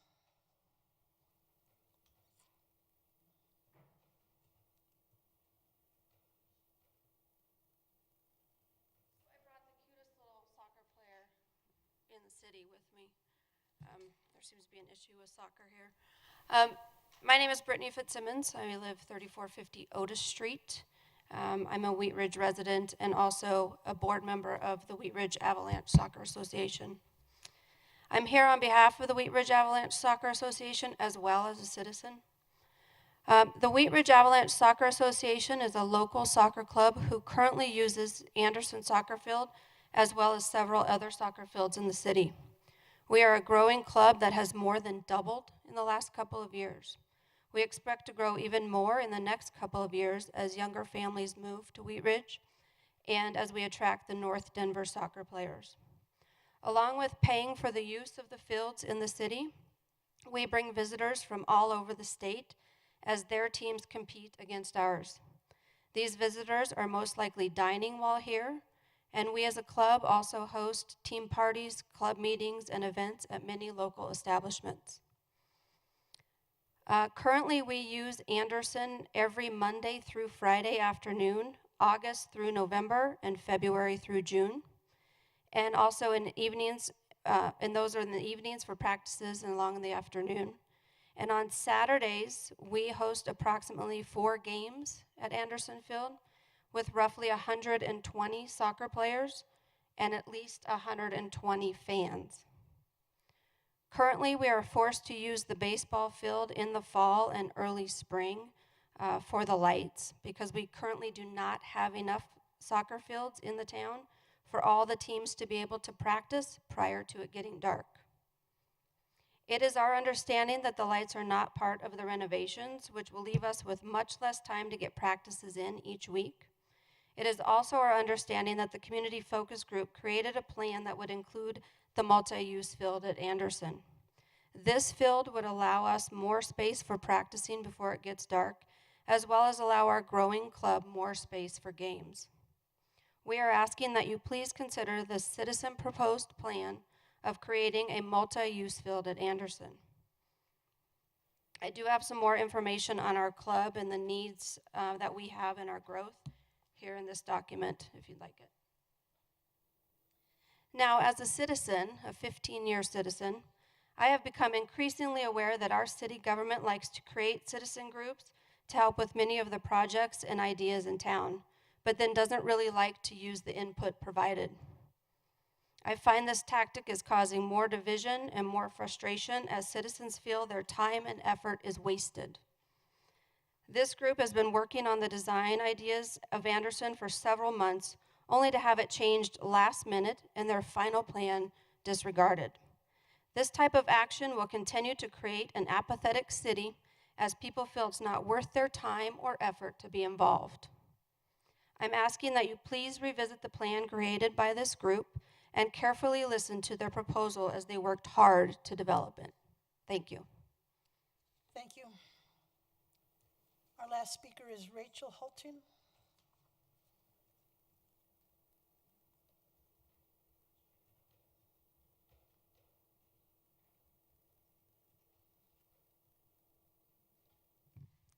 evening, Mayor and council and staff. I'm here this evening to share a little bit of my story. So I moved to Wheat Ridge about 6 years ago, but long before I moved here, I knew Wheat Ridge through its recreation. I'd been a member of the Wheat Ridge Rec Center for a long, long time. I feel Wheat Ridge has both the best indoor and outdoor pool in the metropolitan area. I have enjoyed the trails and recreation system for decades. My son, when he was born, we lived near great parks in Northwest Denver, but we came to Wheat Ridge because Wheat Ridge programming was outstanding. And I first got to know not the pool at Anderson Park, but the fields at Anderson Park as my son hopped around from different youth sports to different youth sports. And Wheat Ridge really offered the opportunity for him to try different sports. Turns out he's not a team guy at all. So we're on swim team and we enjoy the pool frequently. So I don't have any allegiance to any particular field sport, although I will say my sister is a professional soccer team. I've spent a lot of time on the side of a soccer field. But I am here tonight because I did participate in some of the community input sessions for Anderson Park. And this is the type of process our city goes through once every couple of decades. So I really value our city's heritage, and Anderson Park's particularly special because it's the home for Carnation Festival, and I know that there's a lot of people who've grown up in our community that have really special memories there. And I've heard that again and again as I've been as a candidate walking my district. I've heard a lot of stories. But I think what was best expressed to me as someone who was really involved in the planning process after last Monday's study session, and I was talking to her to ask what the conversation had been since the film was corrupt and I couldn't watch the video. She was telling me that at the beginning she had really strongly made a case to retain the baseball fields, talking about the longstanding tradition of certain I can't remember what it was, but there's two groups that play each other at Carnation Festival. And she had a lot of memories of late nights playing softball. And she really advocated for that. And when the baseball field did not move forward in the process, it was hard for her. And I remember her telling me about that a while ago. But what she said was that it was the community's input and it was the vision of having the Anderson Park for the next 20 years. And I'm here to ask tonight that you, council, respect the input of our community that has spent time. I actually canceled a couple things to make some of the meetings because it's important to me. And I'm concerned that if we ask citizens and we do a public process like this and then disregard the information we learn from them, as Brittany said, it's going to create apathy, and we're no longer going to get citizens willing to participate, and we're going to get less and less participation. And really what we need is more and more participation. I'm sorry to hear that there is that perhaps the baseball community wasn't as involved at the beginning, and if that's the case, I'd like to ask you is to really look at how do we engage everybody at the beginning so everyone feels like they've been part of it. And that's maybe what we do at the next process is really take a long, hard look at that. But tonight I'm going to ask that you respect the input of the public process and what your citizens have said that they'd like to see with the park. Thank you. Thank you, Rachel.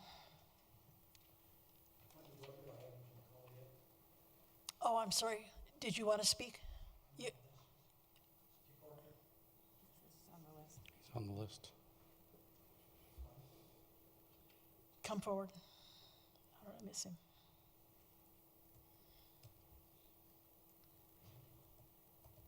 My name is Dick Orchid, 10033 West 30th Avenue. It's in Paramount Heights, and I'm happy to say I am a Wheat Ridge resident, 53 years this month.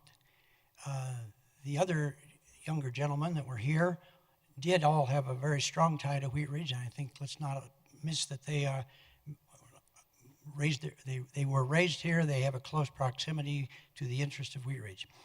I don't want to be redundant. I'll try to make this very brief. I spoke last week, and I very much appreciate the fact that we've had an opportunity to come back again and at least extend our thoughts for a reconsideration. And thank you for that privilege, and I hope that you'll understand we do appreciate it. I sent all of you an email, and I'm going to assume you all got it, but I think I'd like to just say the words anyway. Anderson Park may be the only facility in the greater Denver area which provides citizens a soccer field, a swimming pool, a basketball court, exercise opportunity, picnic area with shelter, skateboarding, and a lighted baseball field, all at the same location. It can and should be considered the crown jewel of Wheat Ridge Parks. As I said last week, the field has been in place for 50 years. It is a landmark. Hundreds of players and families have used the park over the years, and as they grew, their kids followed, and now their grandkids. Hundreds will use it in the future if it is maintained. As our city grows across the area, because of my involvement in baseball, I can attest to the fact that as the city, I mean not only Wheat Ridge, but the Denver metropolitan area, playing fields are on the decrease. It is becoming more and more difficult to supply the demand of those who have a love for baseball. Now, baseball is just one of the sports to be admired. I have nothing against soccer. I was not a soccer player. I didn't have children that were. However, I have a brother who had 2 boys and a girl who were very involved with soccer, and all 3 of them went to college on soccer scholarships. It is a great sport. It serves part of our community, but so does baseball. All of the sports serve a section of the society. I do not know why, of the people that I learned late and talked to that have a big hand in baseball, I didn't uncover anyone who was aware of their responsibility to be at the meetings. For that, I can only apologize on behalf of the baseball community and those who had it. But it seems to be a running thread that nobody did know and certainly didn't have invitations. As we listened to one of the speakers on the program that's being presented, I made a couple of quick notes. At one of the meetings, they said there were 24 people. Somewhere else, there was 14 that had signed in, but they thought there were more. Another one of his comments that there was 100 people. I respect those that were there, and I respect that they have contributed in their thoughts. And I can understand their thoughts and the things that have been said. But that is not a monumentally large number of the community that apparently had their input. I do recognize from what I've heard in 2 weeks, a very overplay of concentrated efforts on the part of the soccer community. I'm not against that community, but I do want to say there is a soccer field at Anderson, and there is a baseball field, and I believe that they should both maintain their positions in the overall picture of the plan. And therefore, I ask that you vote to keep the baseball field, preferably with the lights, but at the very least, even without the lights, and that you review this revised alternate plan and think about the biggest picture possible. Thank you for your time. Thank you. Is there anyone else who would like to speak tonight? Council, would you maybe want to ask questions of staff or someone who has spoken before we go to the motion and the vote? Ms. Duran? I'd like to ask a question of Joyce Manwaring. Can you tell me what the income has been having the baseball field? Just an average of what that's brought in? You know, I have a staff person here, Mr. Jim Spalding. He's our athletic program supervisor. He coordinates all the field use and does all the rentals, is our staff liaison to the Little League groups. I'm going to ask him to come up and answer those questions specifically so we get them right. All right, thank you. I'm Jim Spalding. I'm the athletic supervisor. I live in Arvada. So annually, we tend to average right around $10,000 for games scheduled at Anderson Park, and that's due to rentals from the Men's Senior Baseball Group of Denver, which is a national organization that we've worked with for decades. They've rented the field. Okay, can you tell me the anticipated income from having a multi-use field? Well, most of our use on multi-use fields, the revenue that comes in is through players' fees. So we charge all of the local youth groups in Wheat Ridge $15 per player per year, or per season, I should say. So we really don't have any figures on what we would generate revenue-wise for that. I think the intended use of the multi-use field would be for a variety of things, including drop-in practices, might be clinics, might be free programs, it could be almost anything. Okay, thank you. Does the high school freshmen, do they pay for use of the field? I know that when the freshman team used the field, they were part of Wheat Ridge Area Baseball Association, so that was part of that $15 per player per season revenue that we would collect. I've learned only recently that it's no longer part of Wheat Ridge Area Baseball. It's gone back to the high school. I think that's accurate. So no, we haven't collected any revenue from the youth third level team, I think they call it.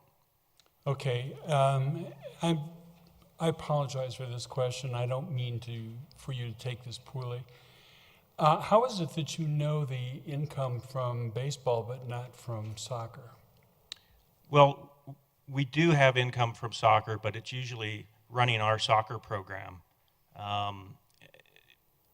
With baseball, the income that comes in is from a private group that we bill for, and so I have that information pretty readily available. For soccer, I didn't bring any revenue figures for what we get from the local youth groups, but it's pretty substantial.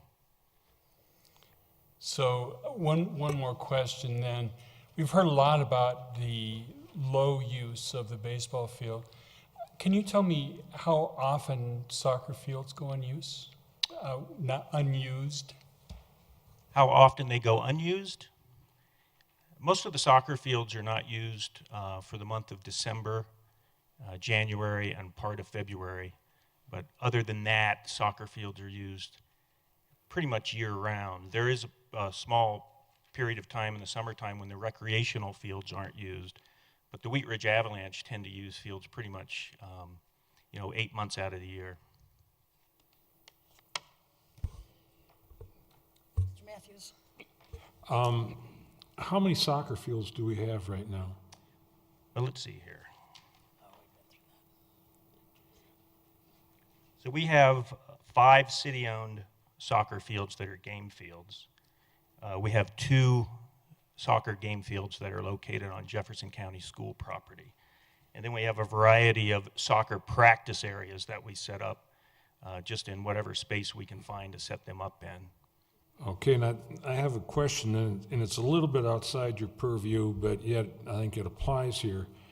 I think Councilman Fitzgerald was trying to, arrive at some kind of a percent utilization, percent time, available time versus utilized time, which really didn't get answered. But I'm trying to determine the need for another soccer field. And where I've got a major disconnect here is our school district is telling us that we want to close schools here because we don't have enough kids, which leads me to believe we have a declining school population of children. So, and yet I've heard that someone try to say that the need for soccer fields is increasing, and that disconnects with me. Can you shed any light on that? As far as decreasing use, I don't see any decreasing use in soccer at all. In fact, with our youth program, our recreational developmental program, we run about 500 kids a year through the program. The Wheat Ridge Avalanche this year are running 316 people through their program. Okay. Has that number been steady? Because I'm trying to decide, why is the school district lying to us when it says we have less kids? That's what you understand the disconnect I'm trying to figure out there. They tried to close 2 or 3 schools here in our city and said there weren't enough kids. Well, I know that with our recreational program, it's pretty static. The Avalanche program is actually growing steadily. That's the competitive program. Madam Mayor. Thank you. Madam Mayor. I did find a revenue figure here in my notes. We actually collected over $7,000 last year just from the Wheat Ridge Avalanche But that was for multiple fields and not just the one? Correct. That's part of that player fee, $15 per player per season. Yeah, but we don't know what that gets apportioned to as far as the Anderson Park. Right. I mean, Anderson represents one of the fields that they use.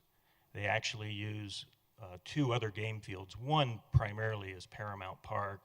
The other one is Color Strand East. Used So sparingly. that number would be closer to like $1,000 or $1,500 that would be applied toward Anderson. Sure, I guess you could look at it that way. I mean, the numbers went by real fast, but we've got 10,000 versus 1,000 that actually applies to Anderson Fields. Okay. Right?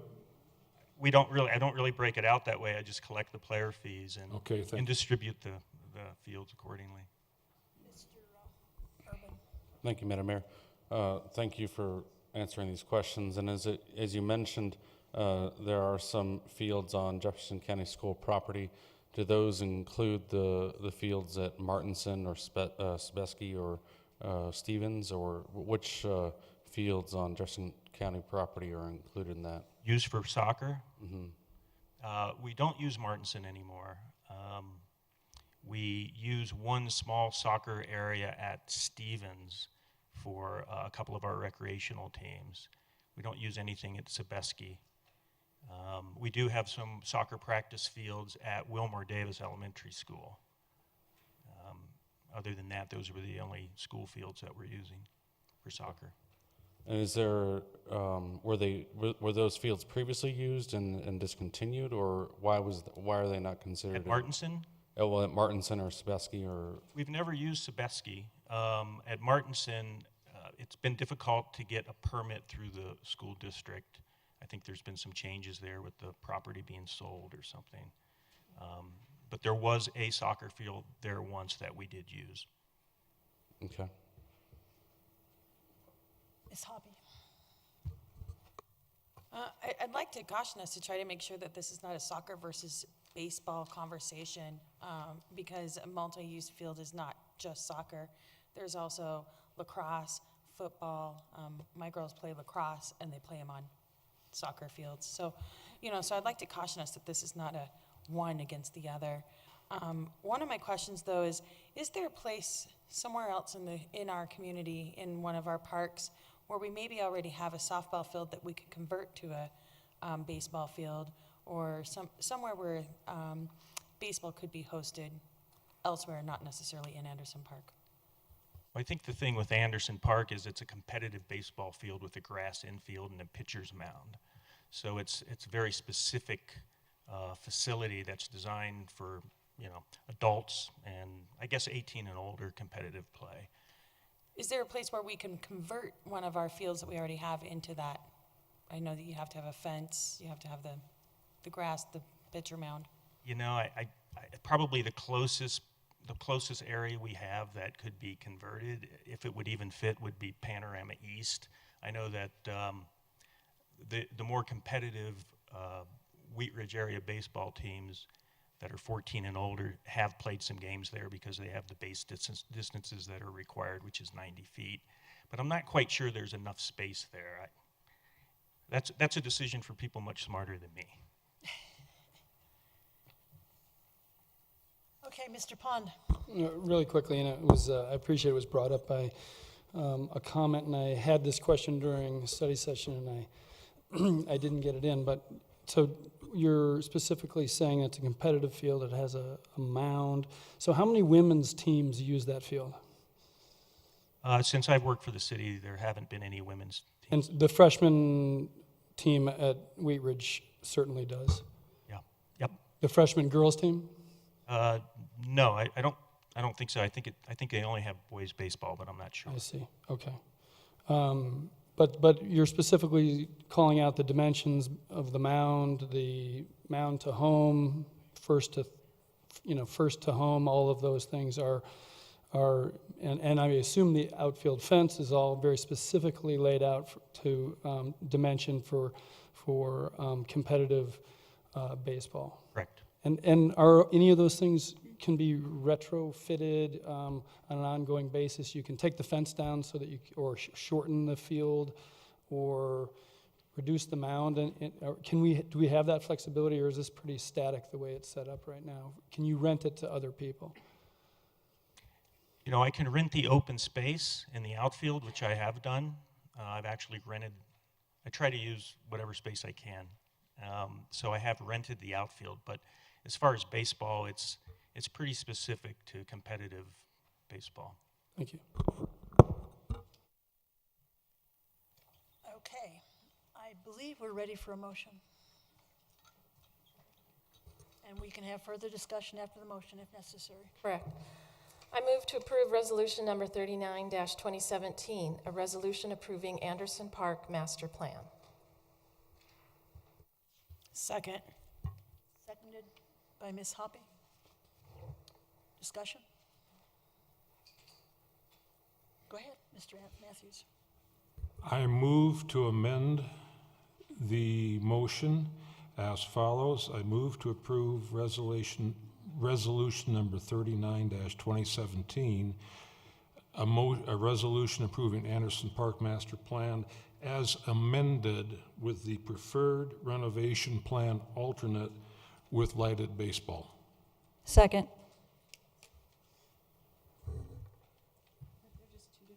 That's two different. You're not really amending. It strikes me as an entirely different motion. Mr. Dahl. Well, it sounds like a substitute motion that Right. covers the whole topic. In the past, we've determined substitute motions are amendments. So I think that Would gets like me to handle it like amendment? yeah. We've come to that conclusion rather than calling it a substitute motion and going through a lot of other heartache. The issue is pretty clearly in front of you. So As a substitute motion, then we would, it's an amendment. yeah, because we've determined that there's no such thing as a substitute Yeah, motion. right, yeah. So you're really amending the motion. Could I hear your specific amendment? I move that, I have to go back here, hang on a second. I move to amend resolution number 39-2017, a resolution approving Anderson Park Master Plan with the adoption of the preferred renovation plan alternate with lighted baseball. So your amendment is around with the adoption, the preferred plan alternate. Okay. Yeah, the motion, as I hear it, amends the resolution, but doesn't approve the resolution. It amends it. Right. Thank So you. if the motion passes, then you have an amended resolution. You're back to sort of the main motion. You're going to vote that resolution as amended with baseball up or down, I think is where you're headed. Ms. Manwaring. Okay with that? I just want to clarify that the preferred renovation plan alternate with baseball field is not presented with lights, and that we're clear that we're adding lights as well. Because that's the motion, right? Fair enough. That we're adding lights. And it's in the motion, yeah. It's in the motion. All right, good. Now you have, and I have a second by Ms. Duran over here, right? Discussion on this amendment. This would be, because we're going to vote on this amendment. Okay. Mr. Pond.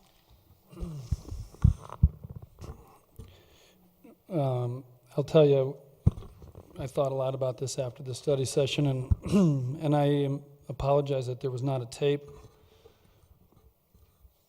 I tried to bring up some of these concerns during that, and unfortunately was I think the lone abstention or dissenter in the vote. But I want to cover much of what I did then, and I apologize, my voice is a little bit hoarse. First of all, I want to thank everyone, the citizen stakeholders, especially the commission members, the Master Plan Advisory Group, our committed staff, the design team that's here today and has done an excellent job explaining difficult work, and everyone who came to speak tonight, regardless of where you're from. No apologies are necessary for that. I'm glad that you showed up and you cared about what we're doing. the most important thing I want to repeat is that I believe that the public process was fairly executed. And I very much appreciate the design effort and the recommended plan, not the one that we're voting on in this amendment. Secondly, while I recognize that the loss, to some of the baseball field, and I want to be clear, sentiment has been brought up, and I'm not saying that it's just sentimental. I understand that this is a real loss to the ones who have come and stated that and either have an interest in it right now or have in their past. And I am not attempting to say in any way that this isn't a real loss for you.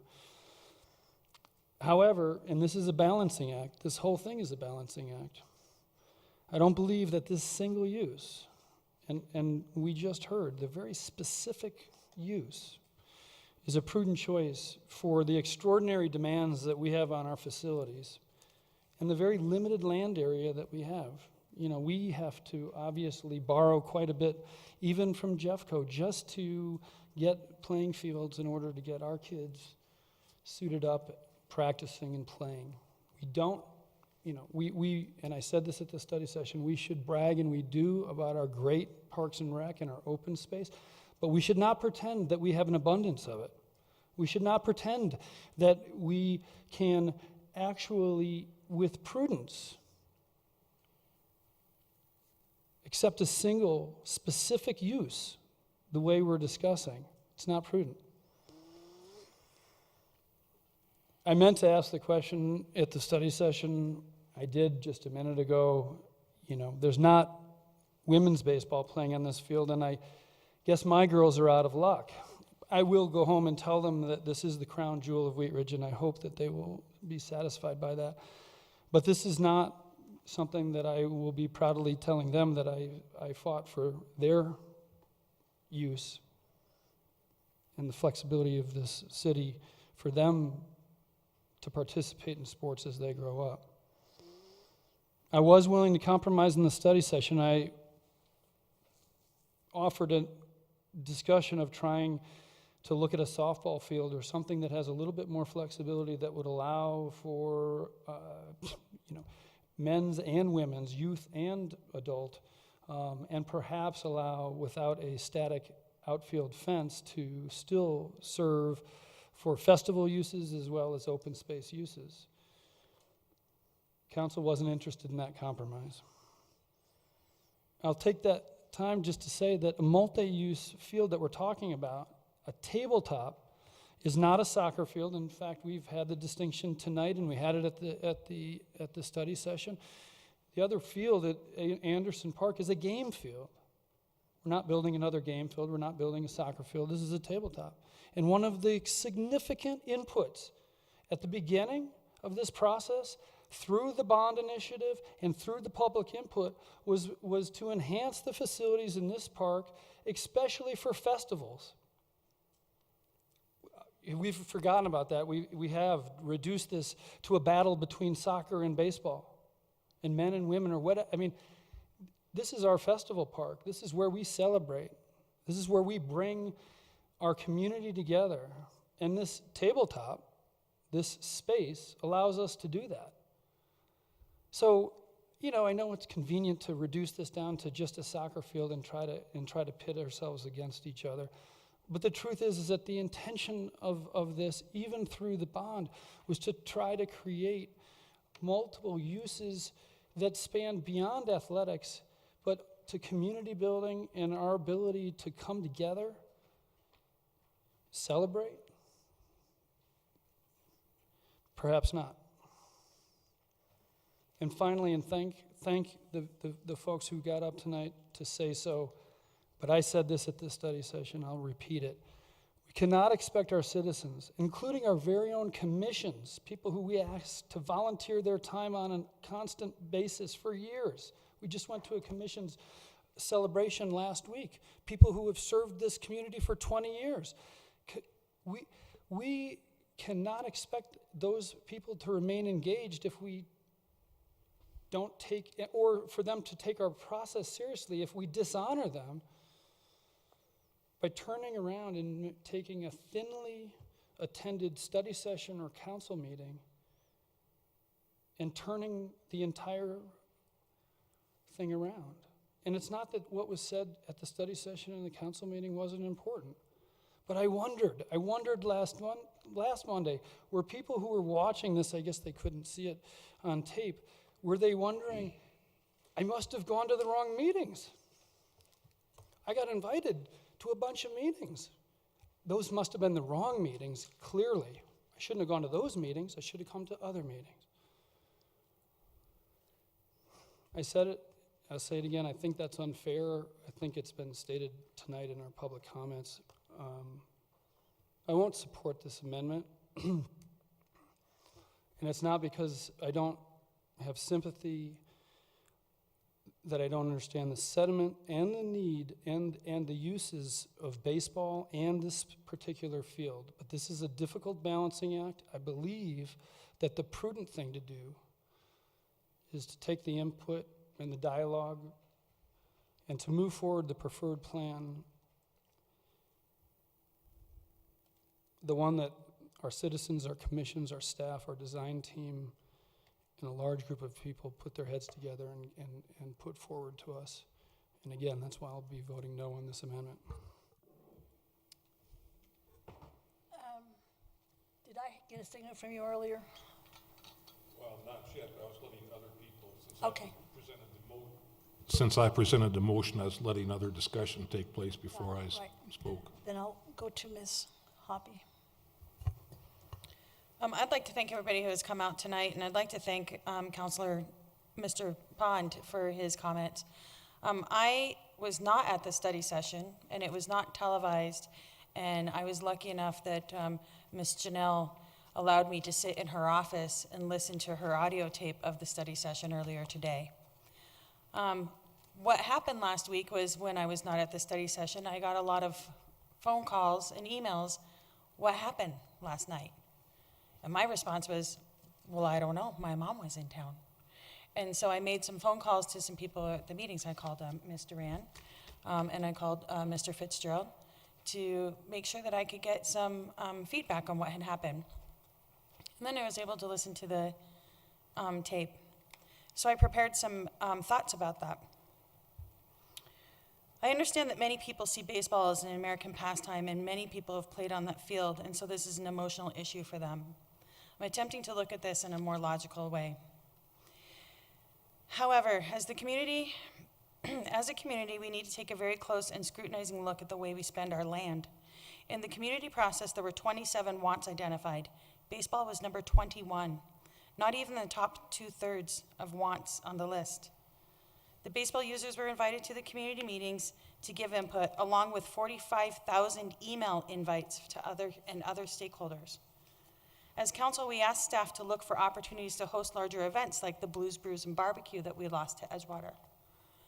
We don't have a space for that, and we are looking to create a space to do those things. But we can't do that with the current configuration of the park without disrupting the regular daily use of the park. We are at a point of wants, needs, and growth for our community that require us to look at multi-use options for our open space and parks. A single-use baseball field is no longer a prudent use of the space for this park. Citizens who engaged in the long and extensive planning process for this park have sent us the plan they preferred. I do not think that we should be shooting from the hip to try to change it at the 10th hour. I do not support the amendment. I do support the original preferred plan as it was presented at the study session. I appreciate everybody who's come, and I would like for our staff, for our Parks and Rec staff, to potentially look for other places where they could put a baseball field for the baseball users. But I would like to see this park be a multi-use park in totality. You haven't spoken, Mr. Pfister? Nope. I hadn't planned to speak for this substitute motion because I'd like to speak on the main motion, but there's always a possibility that there won't be a main motion if this passes. So I'm going to speak now. As a former Catholic, I'm used to making confessions. So I have to make a couple of confessions. One is I like baseball. And I responded very emotionally to the whole idea of us taking our only regulation baseball field and doing away with it. So I probably responded on my personal emotions more than other factors. And George talked about this being a balancing factor or a balancing matter. So my job is to balance my own feelings with the feelings of constituents, the process that's taken place, and the realities at hand. So I've had a very difficult week, and my decision makes me sick. I really don't want to make the decision I'm going to make. But I've changed my mind. This is an imperfect thing all the way around. First of all, I don't think the process was exactly right. The fact that we never presented people with the option to keep the baseball field tends to invalidate some of the process to me.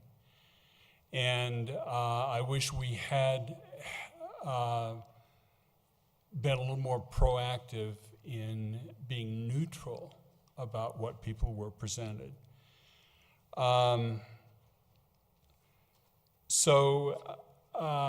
There's that.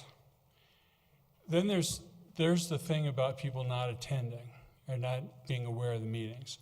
And the thing about democracy is you have to participate. And so I think nobody could say that the city did not bend over backwards to be inclusive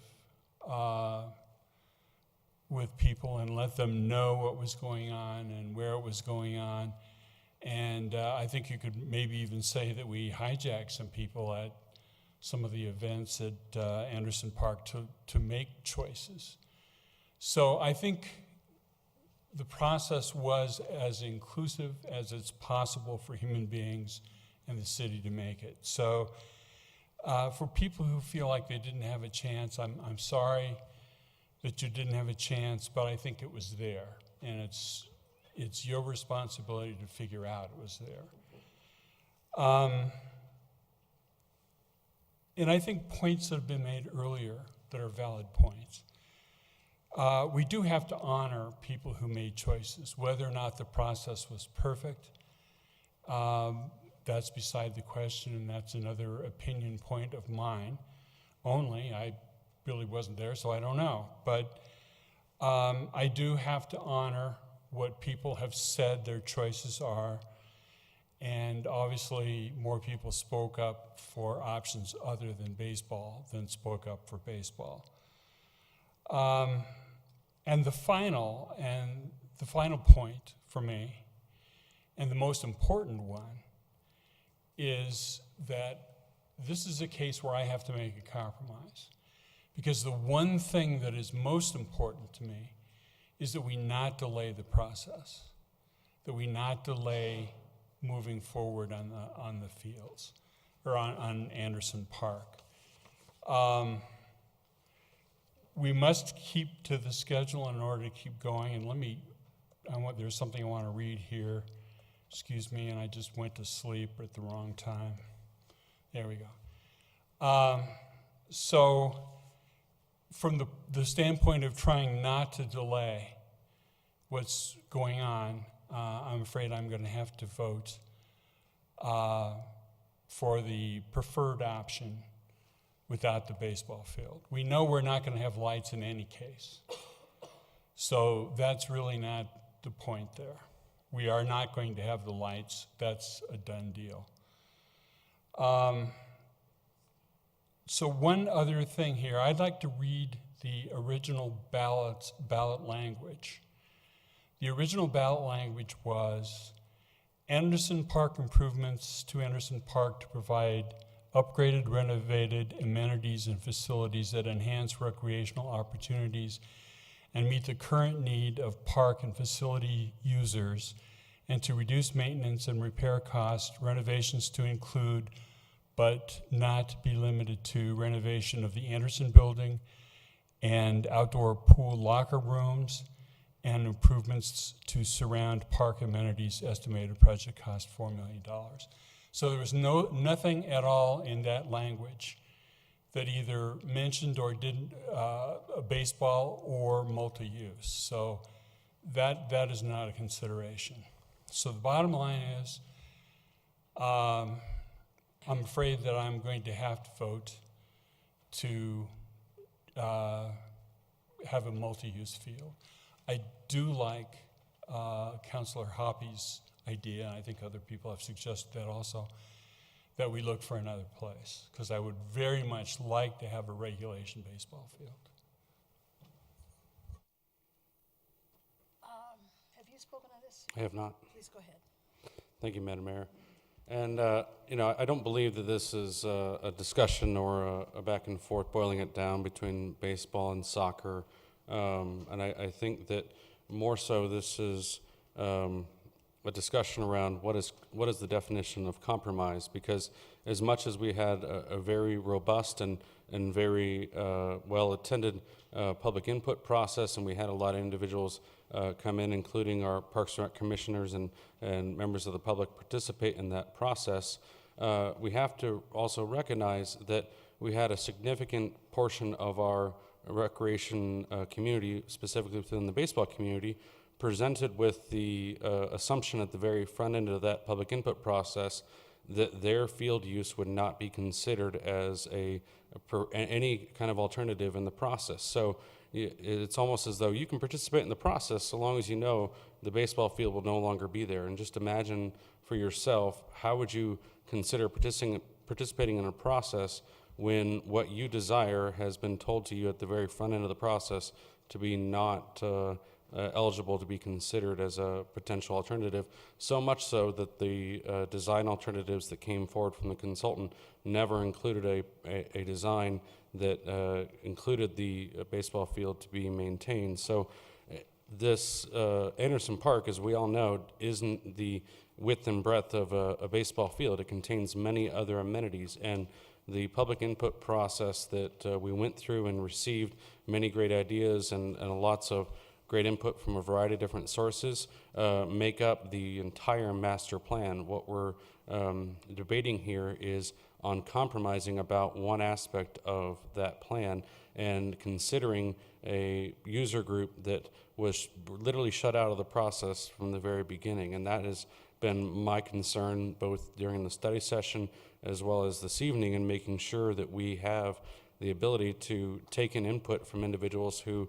from the very beginning weren't given an opportunity to have their say because their say was specifically excluded from that. And that to me is my concern. And then as it relates to the city's use of fields across the city, when we have existing relationships with Jefferson County Schools, but yet we still run into issues with permitting and other obstacles in using existing fields at Sebeski and Martinson and other places, it concerns me that we are taking out the only baseball field in Wheat Ridge and placing it into a multi-use field functionality when we have other multi-use fields available to us within the Jefferson County School District. So that concerns me that we will not find another space in Wheat Ridge to reinstall another baseball field, because this is where it's been for the past 50 years. And so that to me is the best place for it to be, is where it's at currently. As the consultants indicated, it's the least expensive alternative that's been proposed. The baseball field produces more income than the soccer field does, and it does present us with an opportunity to bring in people from outside the region. So I think that we need to understand what compromise truly is. It's not my way or the highway. It's understanding that we take a little bit from everybody and come up with a plan, and that's what we're trying to do here tonight. And this here tonight is part of that public process, as much as the public input process was the start of that process. So I will be voting in favor of this amendment for that reason, to identify some common ground and a compromise in this, and try to encourage us to come together to maintain the baseball field, because it is the only lighted baseball field in Wheat Ridge. Mr. Wren. Thank you, Mayor. I agree. I respect the process. It was 4.5 months.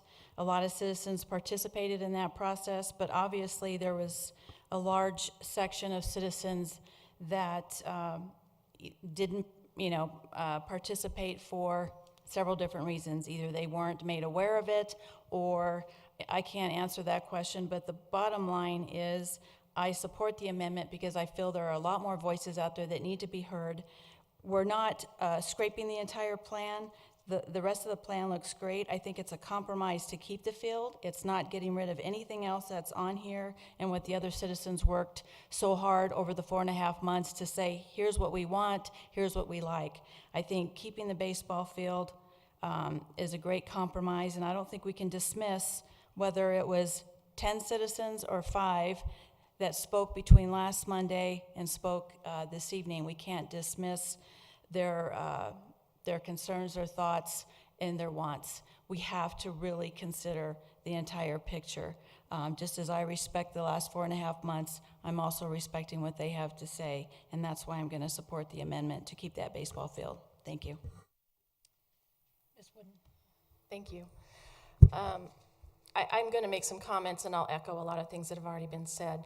The first thing I want to talk about is the meetings and the process. This is historically an issue for our city, and I know for many other cities, that you put it on the website, you put it in the newspapers, you put it on flyers, you put it on bulletin boards, you have these meetings, and not everybody attends. And then later, when something happens, they go, well, I didn't know about that, you didn't tell me about that, et cetera, et cetera. So this issue is not new. This issue of people coming forward and saying, I didn't know, is not new. However, to imply at all that anyone was shut out is simply not true. This was an open process all the way along. Open process all the way along. Anybody could have attended. And in fact, I knew about these meetings. I use Anderson Park a lot, and I didn't attend. I could have rearranged my schedule. I could have attended, and I didn't. And my comments would have been regarding the pool and bathhouse. So it was my choice. So even though I knew about it, I chose not to. And sometimes people, if you want to be involved in the process, you need to show up and make your voice heard at that time. So any indication that the process was flawed, I very much disagree, and the facts prove otherwise. Also, it was no secret at the beginning that there was a discussion for removal of the field and using a multi-purpose field. And I also have to echo the comments being made that this isn't a throwdown between baseball and soccer. This is an issue of space. And this is an issue of how we're going to use space in our city to benefit the most people.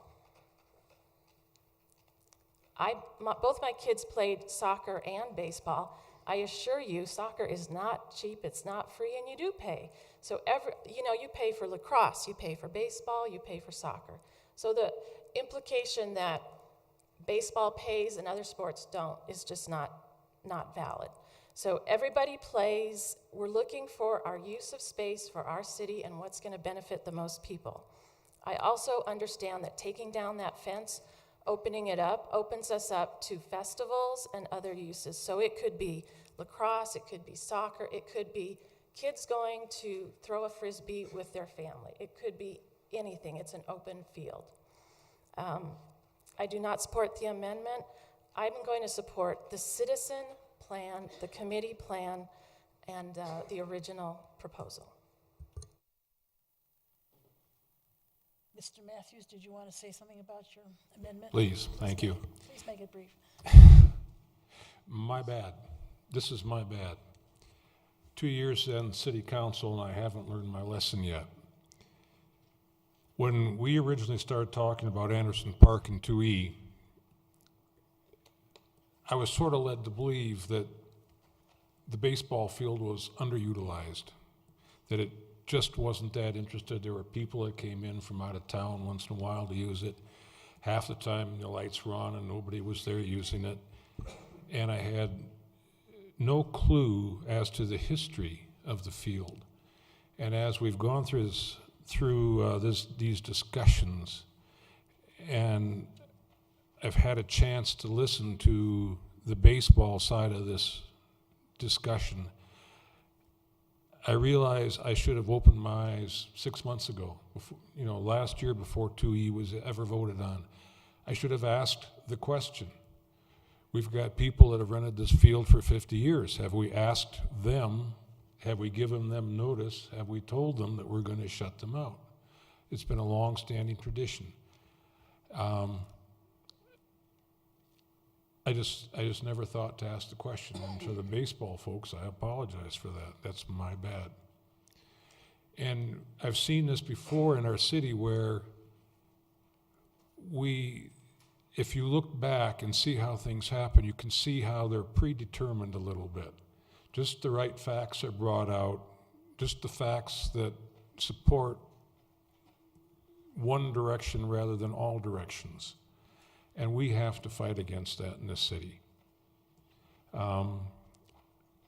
Not just in this one, but we've had presentations here where we've tried to change other things, and people have stood up and said, well, I have to vote on this question, but the answer I want isn't there, and they're told, too bad, so sad. You can't vote no on that. This is the only option we're going to give you.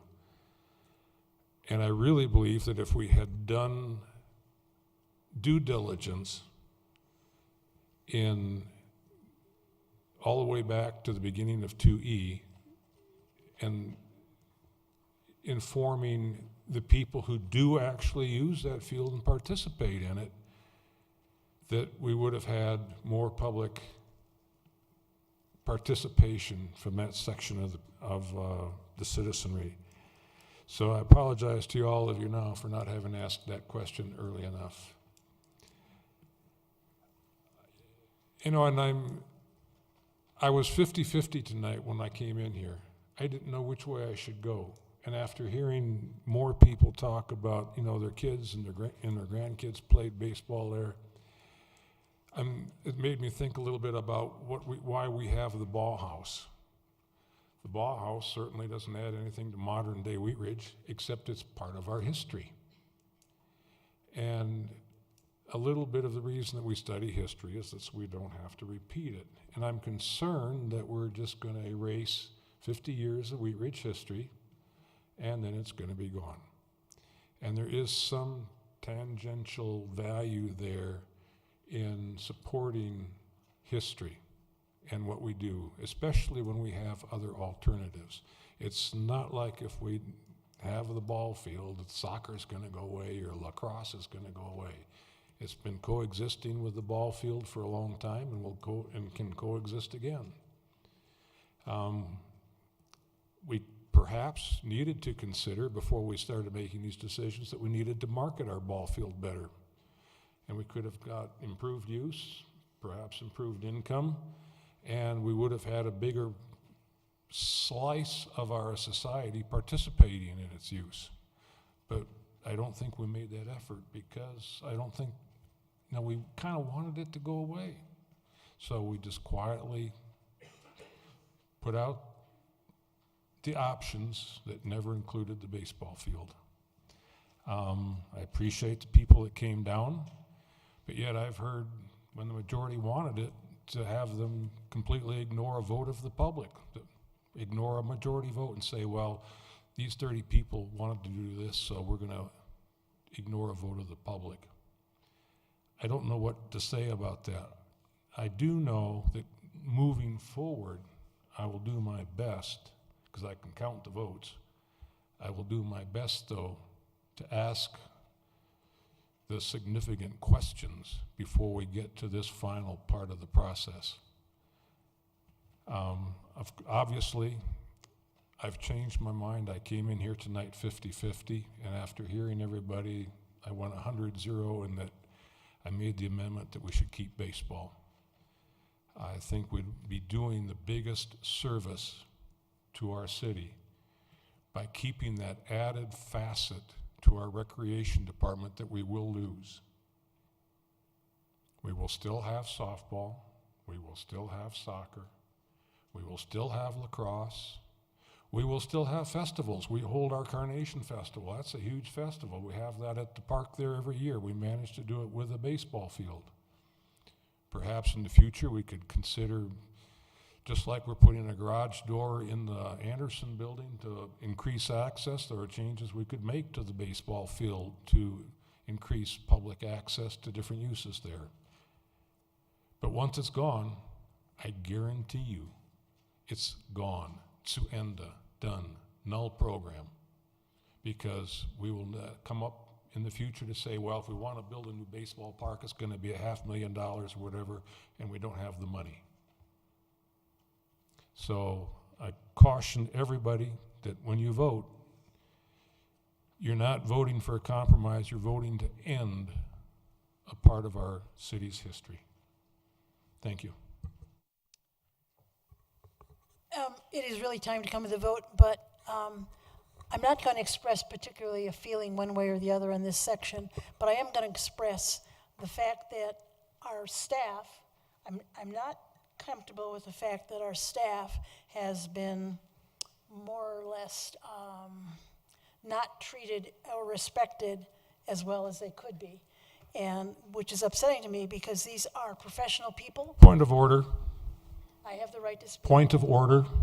Your job is to preserve order and not to impugn anybody on the dais, and you're already saying that we've disrespected people. We have our opinions. We're welcome to voice them, and it's your job to avoid statements where I'm upset. Thank you. I'm still upset. Going on, I think we have to have respect for our staffs and their professional opinions, and I think they did a good job of the process. So we will now move to the vote, and this would be a yes would be that you approve the amendment, and a no would be that you do not.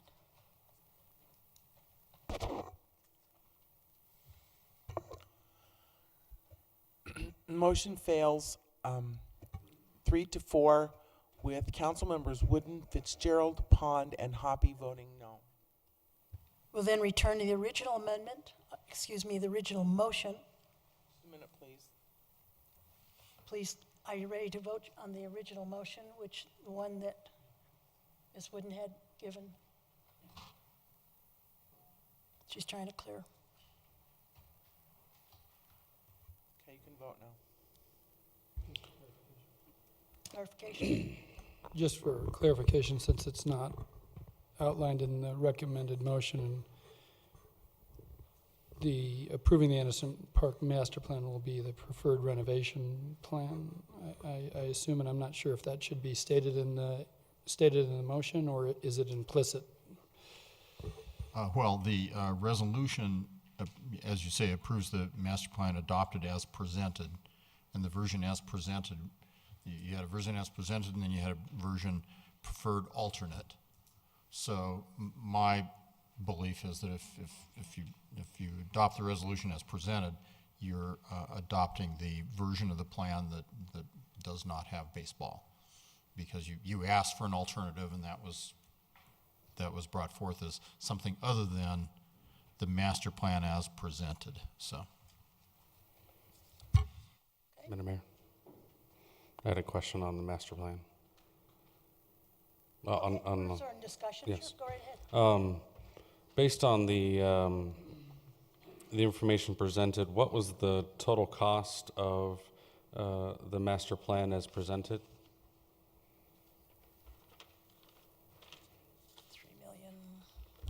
I'm going to look in the council action form under the financial impact. That's where I'm going to find that information. I can't quote it to you off the top of my head.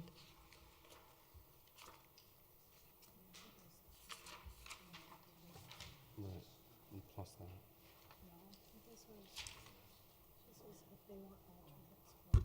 So is it the 2.33? The total preferred master plan as presented is $5,401,701. Okay. So with the 2E funds being set at $4 million, the additional $1 million would be coming from open space funds and from conservation trust funds? Correct. And do we have that appropriated in the 2018 budget for that amount? 2018 and 2019. Okay, so, and then we're planning on appropriating that in 2019, but we don't have that appropriated yet, correct? We have the 5-year, the Open Space Fund and the Conservation Trust Fund goes out 5 years, and it's shown in the 2018 budget for appropriation in 2019, but it has to be approved as part of the 2019 budget process.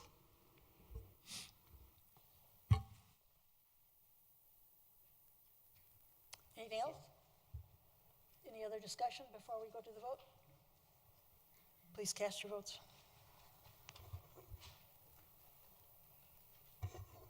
Motion carries 4-3 with council members Matthews, Urban, and Duran voting no.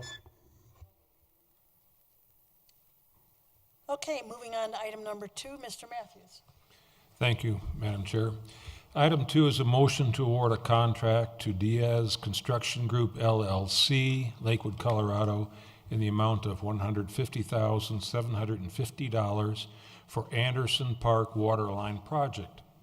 At issue, and I'll just read a part of this, the recent repairs have led staff to conclude that the existing water line has reached its useful lifespan. Replacement of the domestic water line will provide a new Valley Water District compliant water delivery system for Anderson Park turf and the park facilities, including the outdoor pool bathhouse, Anderson building, Anderson outdoor restroom, and the park's operations shop. Thank you. Any staff discussion on this? No, this is just the first step in completing the renovation of the park, and it needs to be done before the rest of the construction starts. Questions of staff?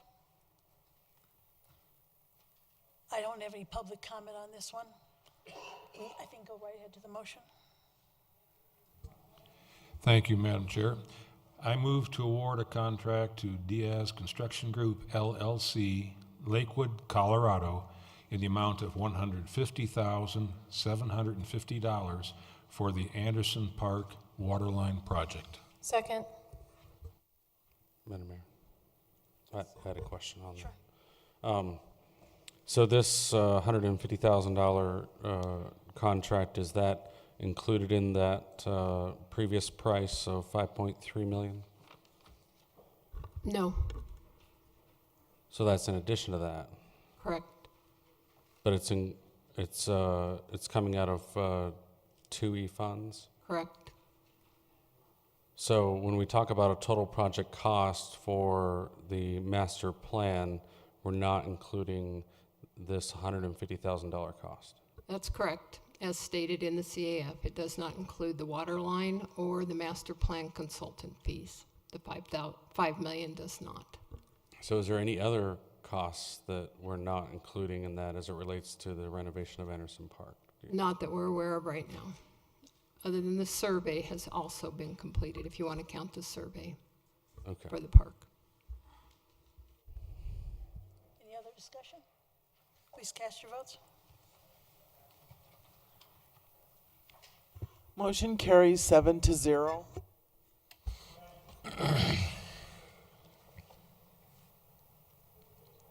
Item 3, Mr. Fitzgerald.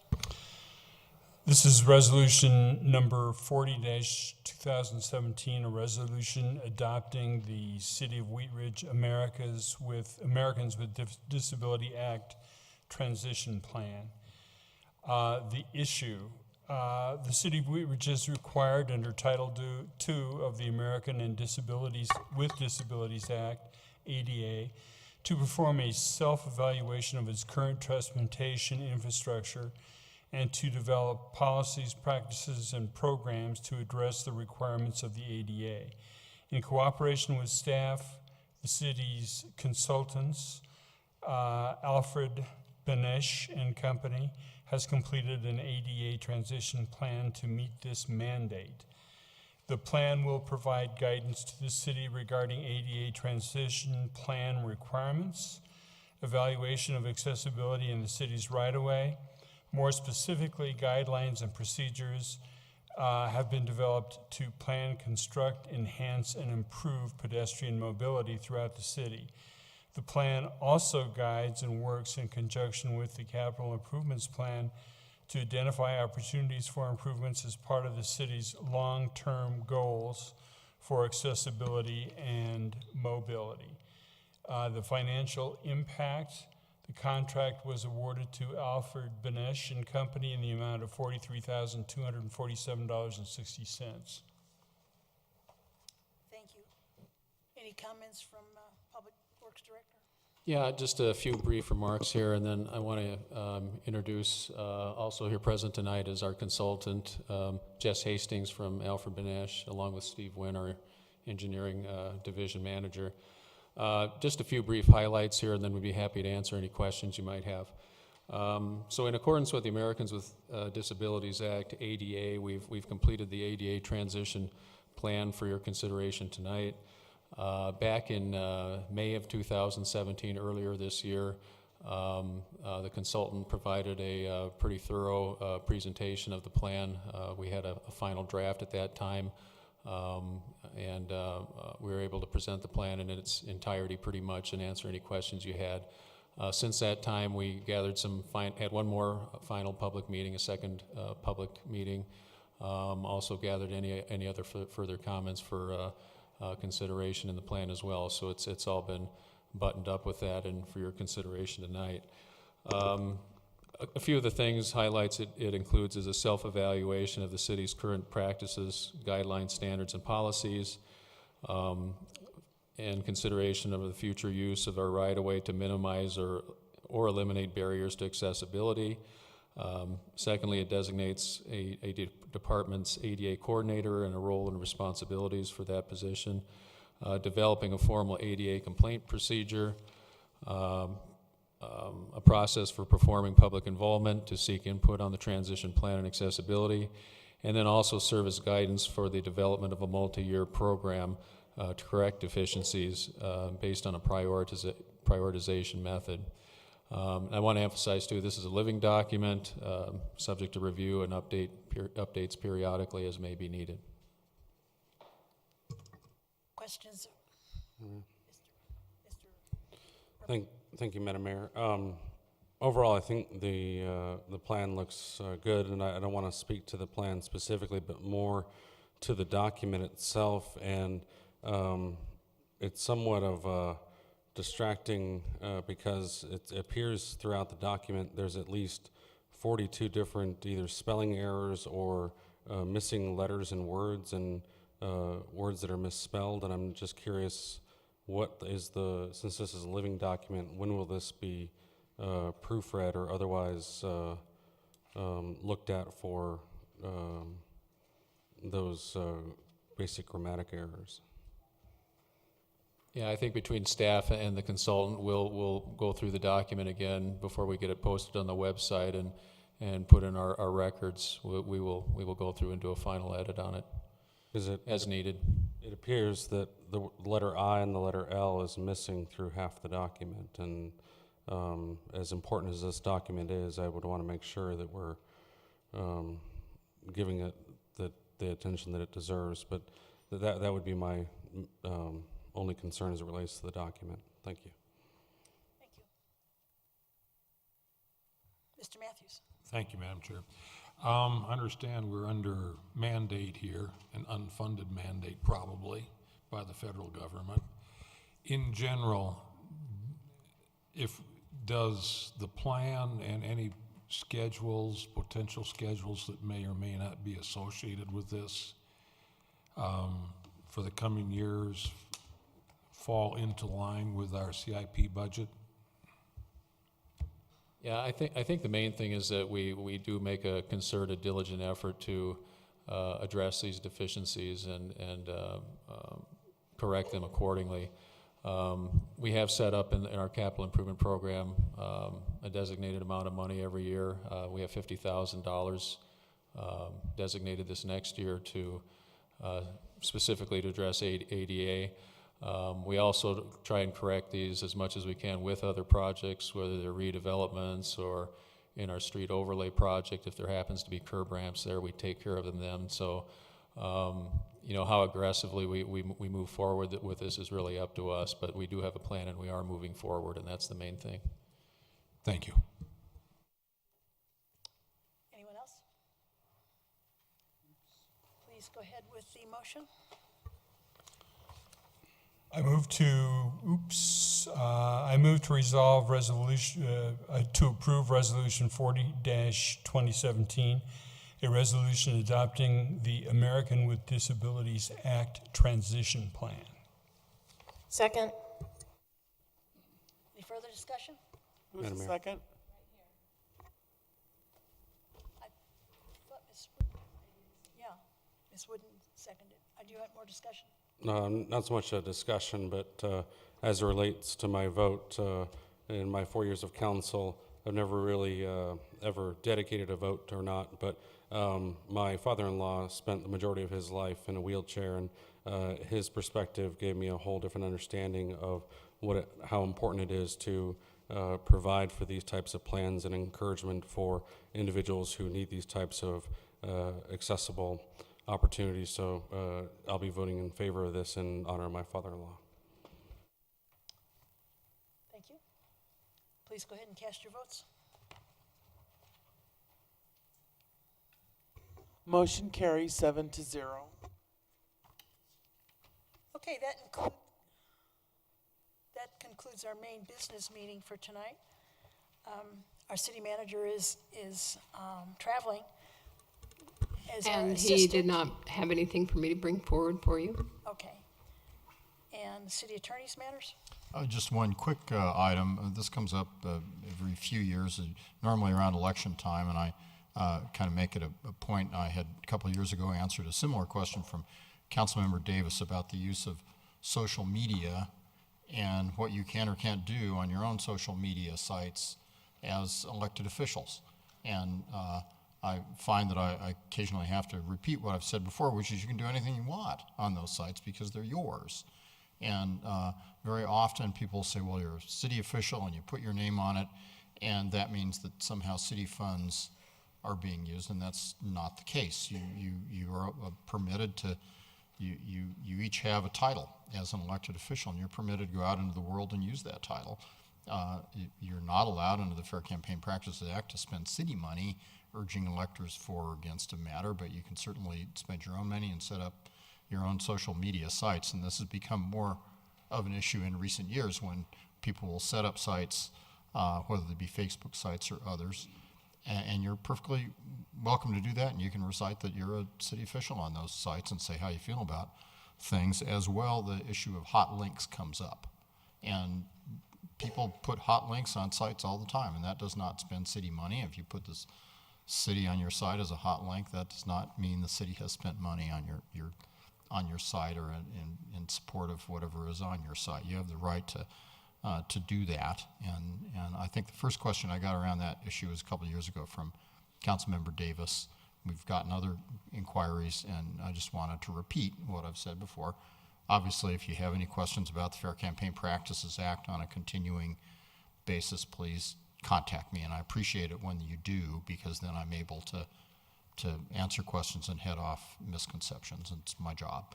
But I want to take just a moment to remind you of that, and especially during the election season, that those questions come up more often. Thank you. Thank you for that. Yep. Mr. DiTullio?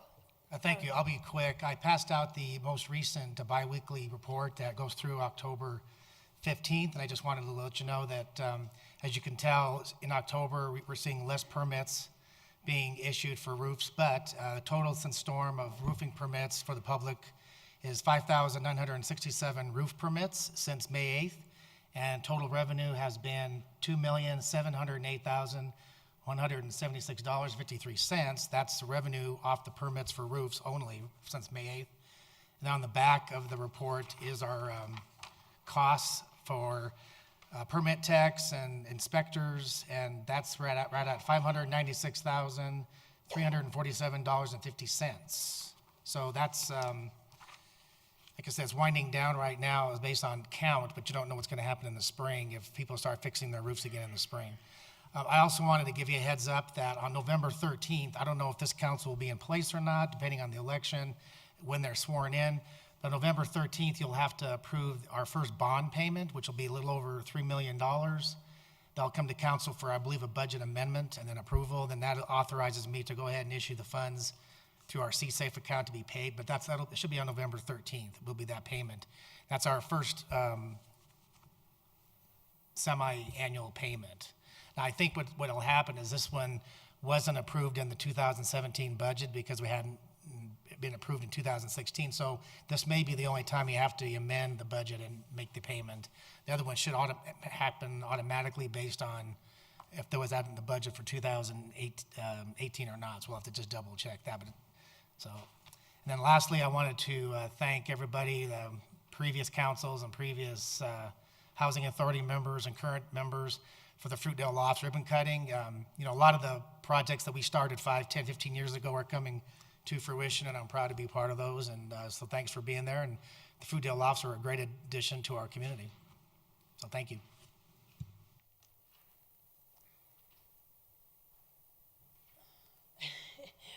Is our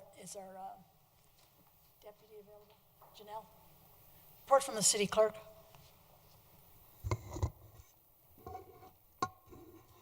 I don't have any clerk thing. I just wanted to share with you another piece of history. When we, same company, Barker, Rinker, Seacat, when we did the rec center, Mr. Tatuli and I were on council. We had, if I recall correctly, 5 public meetings we had to just find out what people wanted. We had one in each council district, and we had a big one at the rec center, or at the in council chambers here too. And they were, council people attended them. They were mentioned at the council meetings. And I think at that time, we didn't have Facebook, and we didn't have a 4,000 member mailing list, and we had way better turnout than any of these things had. I just wanted to tell you that. I don't know that we go back to the system, but interesting. Thank you for that information. I believe it's time to close the meeting. Whoops. Oh. I'm not eager to get this done. Let's chat. All right, thank you. As many of you are aware, we did have, Councilor Matthews and myself did host a meeting this Saturday on bulk plane and residential height restrictions. It was a great turnout. There were a lot of different views and concerns. Out of that meeting, we had put together some questions for the participating citizens to kind of answer that day.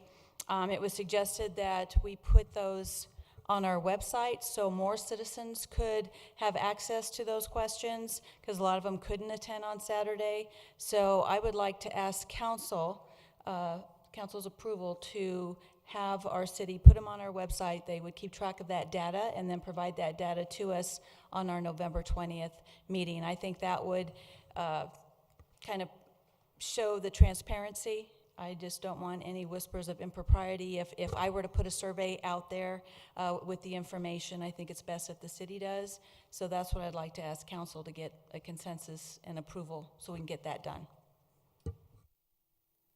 Council, you want to comment on that? I know that we have addressed bulk plane at least 4 times, I'm thinking 5. But if we're talking about height and making the height more restrictive, then I would like to also talk about where we can make the height less restrictive. So if we have commercial corridors, that we can make it less restrictive, residential corridors that we're looking to make it more restrictive. So what I would really like to see is a conversation, if there's going to be a conversation around height, that also encompasses removing our height restrictions out of our city charter, being that we are only one of 2 or 3 municipalities in the entire state of Colorado that has that, and addressing height through all of our zoning. Therefore, we can address it individually in each place in our zoning as necessary, rather than the blanket of having it be in the city charter. So if we'd like to have a conversation about height, I'd be more than welcome to have that conversation about height, as long as it's addressed in all zones. To clarify, that is set to be a discussion on November 20th. I'm just asking for the questions that we presented on Saturday to be accessible to all citizens that are interested. Mr. Pond has a statement.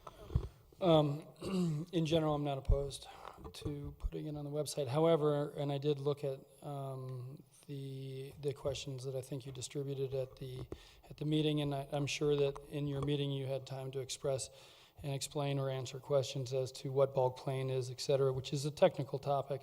So I would say I'm not ready for that to go out unless it is associated with explanation, diagrams, and probably some summary of the presentations that kind of summarize those content points, so that anyone who's looking at that survey actually is responding with some reference information, just like I assume they would at your meeting. So I guess, and I'm not sure who can answer it from staff, but that's going to take some time. I'm not okay if it goes up raw without those explanations, and I think that's very logical. It's bulk plane. If I walked down my street and asked 10 people what bulk plane was, I'd get 9 empty stares and maybe someone who had an idea about it. So I just think it needs to be explained, and I think there's some good diagrams that were used in our previous study sessions, and I think all of that should be made available. Otherwise, I'm not okay putting it up. Sure, I'm okay with that. I have no issue with putting a description of what bulk plane is and putting the diagrams on there. So you'll make a note? Okay, thank you. Other comments on that? If I may just add to Mr. Pons, we did at the meeting, we had copies of this, I think it's section 26, whatever, but it's got diagrams and the written regulations. We provided all of that at the meeting on Saturday, and we'd love to see it on the website. Wait, I had Mr. Fitzgerald. If this is about bulk plane, we have had long public dissentious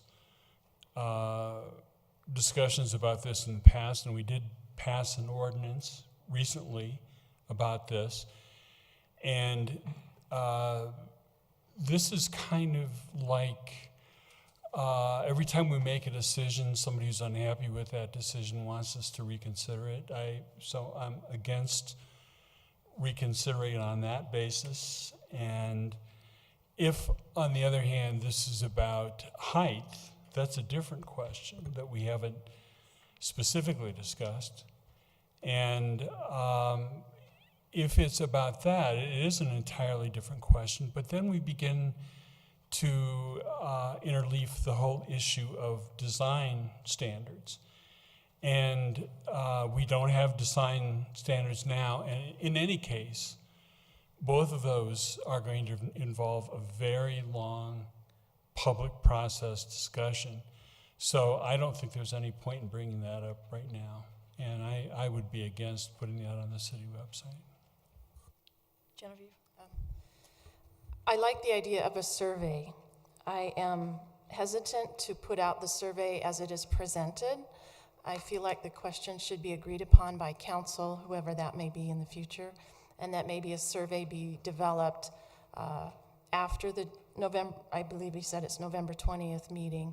Who wrote the current questions?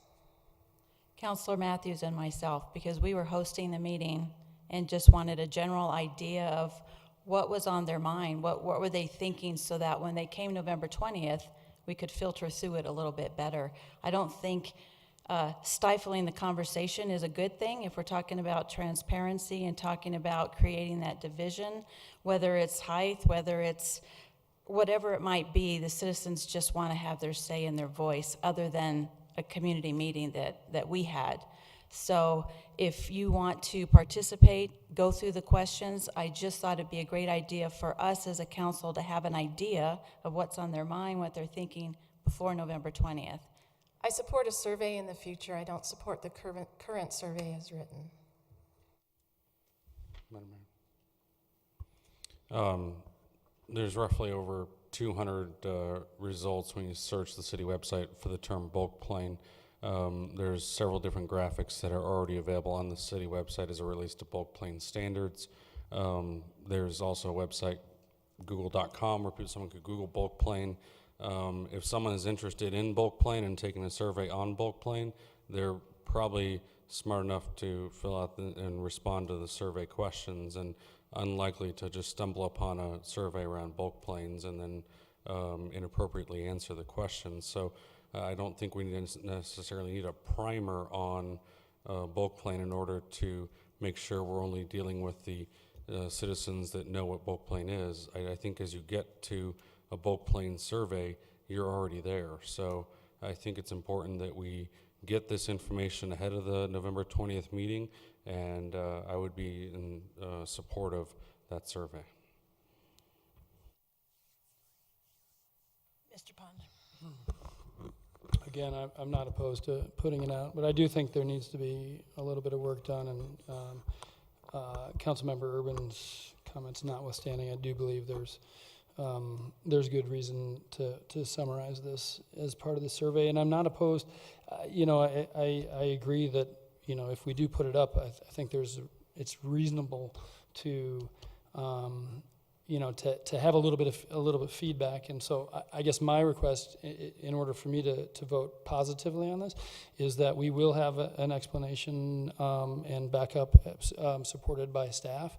And it sounds like you're open with some time period to take some feedback on the questions and potentially just come to an agreement here, so that everyone feels like it's a consensus piece. And I would ask if that is, if next Monday is too late to do that.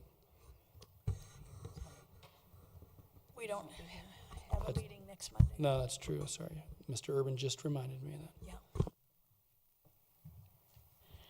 I have no objection to putting a description of bulk plane. I have no objection to any of those requests. I just want to be transparent. Mr. Matthews. I'd remind council that yes, we did discuss this at length about a year and a half ago, whenever it was. But at the time, it was requested that we apply and study this citywide, and that part of the discussion, we just kicked down the can down the road and said we'll do that at a later time when we have more time. Well, that's now. We've had citizens ask us for this discussion, and we only applied it to R1C and R3 there, and principally in District 1. And then we said we would come back and revisit this and establish some citywide codes and specifications, and look at it as it affected all of the residential zones in the city. And that was exactly where we were headed, was not to just try and piecemeal this, but come up with a comprehensive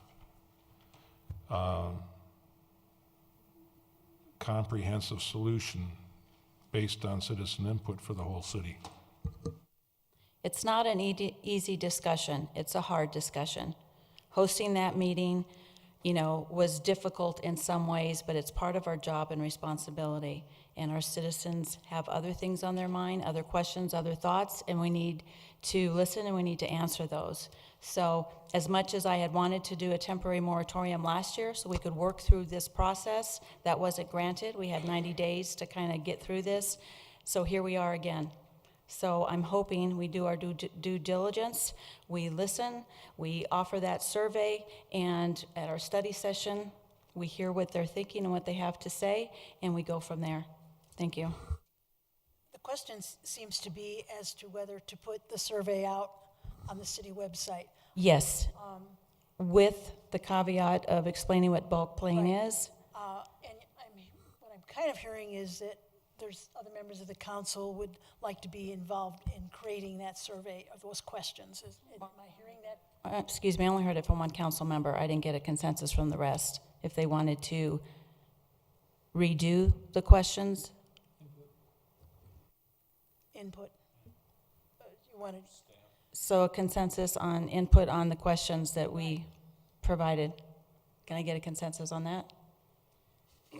wait, Can I clarify? yeah, let's Can I clarify ask a where we're at clarifying here. question? So your consensus is to get input from city council on the questions for the survey, add descriptions and diagrams to the survey, and then put the survey on the website? Yes, and also for the city staff to gather that input and present it to us on November 20th. I can vote for that. Let me just ask you a question, Mr. Ann. Since the citizen who has brought this up consistently has, when she brings it up, has talked about 2 stories versus 1 story, is whether or not to allow a second story part of your issue here? Yes, it is part of their concern. So we should also include more than just bulk playing, but also whether to restrict anything above 1 story. So how about if each of us send in the question that they would like to have on this survey, and then we can reformat this, send it out for approval, and get on the website? Go ahead, Mr. Pond. Just going to look at the city attorney for a second and ask him procedurally how we might go about doing something like that, not in this room. Well, you'll need to restate a consensus that kind of covers it all, but if your question is how do you get those things in, staff can certainly receive those. I think you need to refine the consensus to say that you'll each submit a question.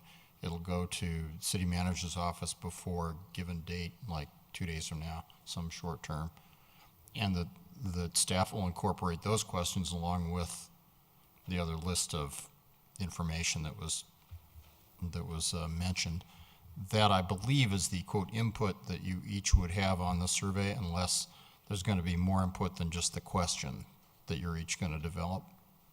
Is there going to be more than that, just each of you drafting a question? Well, I honestly, I don't know. And I think in some cases it could be not just creating new questions individually, but actually perhaps asking or editing some of the questions that already exist. And my question really is about how to go engage in that between council members when we're not in a meeting, and just making, whether or not, because I think it's a little bit tricky to do that. And so I want to make sure we're not kind of setting ourselves up for... You can't have sort of a dialogue offline, because that's public meeting. That's developing public policy, not in this room. So if you're each you can do one of 2 things, I think. If you're each to contribute a question, you add and then it's the staff's job to add those to the questions that exist, and then you're done. That's something staff could do, and that could go on the website. What that doesn't allow for is I'll send in the questions, and then one council member says, that's not quite there, and the end of the net result of that is not so good. We need to talk about this. If there's a desire to do that, this process, door number 1 doesn't achieve that, and so all you can do is door number 1, and then say that gets written up and it gets put on your next meeting, and you look at it and you decide if that's the product you want to put on the website, just like you do anything else. So your choices are, I think, 2. If you want to each submit a question, then it's automatic, and you don't get another kind of look at the product. It just gets amalgamated and gets put on the website. And you can certainly have a consensus to do that. If you want to have sort of a deliberative look at what gets put together, you got to deliberate as a group. So you would take option 1 and we'd write it up, but it wouldn't go on the website. It would go on your next agenda, and then you'd massage it there, decide what you want to do with it. So you got a door 1, you got a door 2, and you got a hand. I have a question procedurally about what Mr. Dahl just said. I'm trying to think. Were you the last one that spoke? I think so. Well, just in general, we've we've given staff some latitude to put out survey questions, and I think if we all submit our questions, then they're at staff, and I guess we have to have some trust that they will go through them and weed out the duplicate questions and present everybody's questions. It doesn't matter if it's 10 or 15 or 20 that end up going out in the survey. And just let staff compile them, weed out the duplicates, and put out the survey. That way, everybody's concerns of all of us will be in the survey. And that's definitely door one. And, you know, if you go with door one, staff will do that. And I think Councilmember Matthews is right in saying, at some point, if that's the door you choose, you've got to trust the staff to do its best to say, okay, that's duplicative, and the main question being asked by 3 people is this, so let's write a good version of that question, put it in, and that's what goes out if it's door one. But that does not, of course, include your consultation and dialogue, and that's fine too. If I may ask, it would seem to me that we have a completed list of questions, okay? Is there an opportunity for everybody to really look at this list and have a list that represents the questions of everybody on council versus adding 1 or 2 or more to what is already existing, so that it is, as you had suggested, very transparent, that the council itself is interested in the answers that the city has and should all contribute to the questions. Sure, there's a way to do that. That's door 2. We develop something and we give it to you as an action item, like you get any other action item that you work through and make amendments to. And I would say, I don't think it's what, I'm going to speak for you, I apologize, but I don't think it's what you're asking for, because as soon as we could do that would be November 13th, which won't give us any time to really get results back. Exactly, because we don't have a meeting for 2 weeks after this. So I am in favor of going with option 1 in allowing staff and entrusting in staff that they know what we're asking. They've got the questions I've sent to them,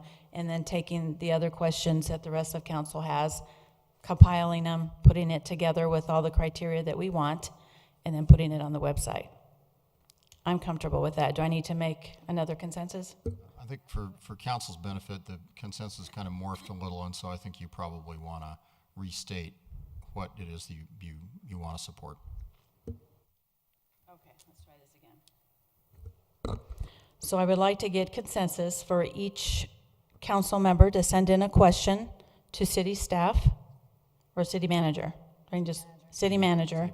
City manager will compile the questions along with diagrams and along with the description of bulk plane, and provide that questionnaire on our website. Collect the data also to be presented at our November 20th study session. May I get a consensus? That's clear. On consensus, we often go into a little bit of discussion. Go ahead. I want to just make a comment at the risk of sounding, I don't know what to say, but I just want to point out to everybody that cyclometrically, this type of survey is a self-selected audience, and therefore is inherently not right or not valid. So, you know, when you have a survey monkey or something like that, because it is a self-selected universe, it just, you know, you can take it for whatever you believe it is, but it's not a scientific survey. Well, I don't know how it's a self-serving survey. I mean, it's out there for anyone that wants to take it. Yeah, but that's the point. It's the only people who take it are people who want to take it. Well, there are people who are interested and want to have a say in height, bulk plane, or whatever we're doing with our city. We just went through that discussion with this community sessions, open sessions. The people that wanted to go went. The people that didn't want to go didn't. The people that want to answer the questions will answer them. The people that don't want to won't. Exactly. Okay, we've got a question up here for consensus. I need a show of hands whether we agree with the council members submitting questions, and from those questions, you'll create the survey. Is that Consensus correct? approved. We appreciate if you get, all of you, whatever questions you want to present, you get them into the city manager's office quickly so that we can get it reworked and out there on the website. Okay. We'll do that.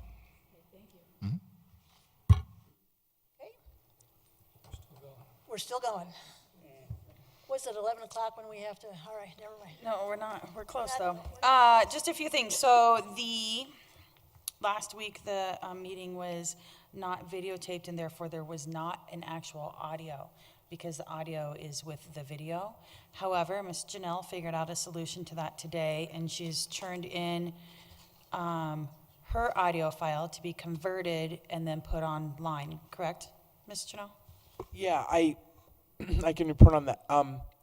We burned a disc of the Liberty Court recorder player, the audio, and I just talked with the videographer right before the meeting. I gave him the disc, and I said, "Can you load this in and convert it to Granicus?" And he said he can, and he will, and so the audio will be available from that study session.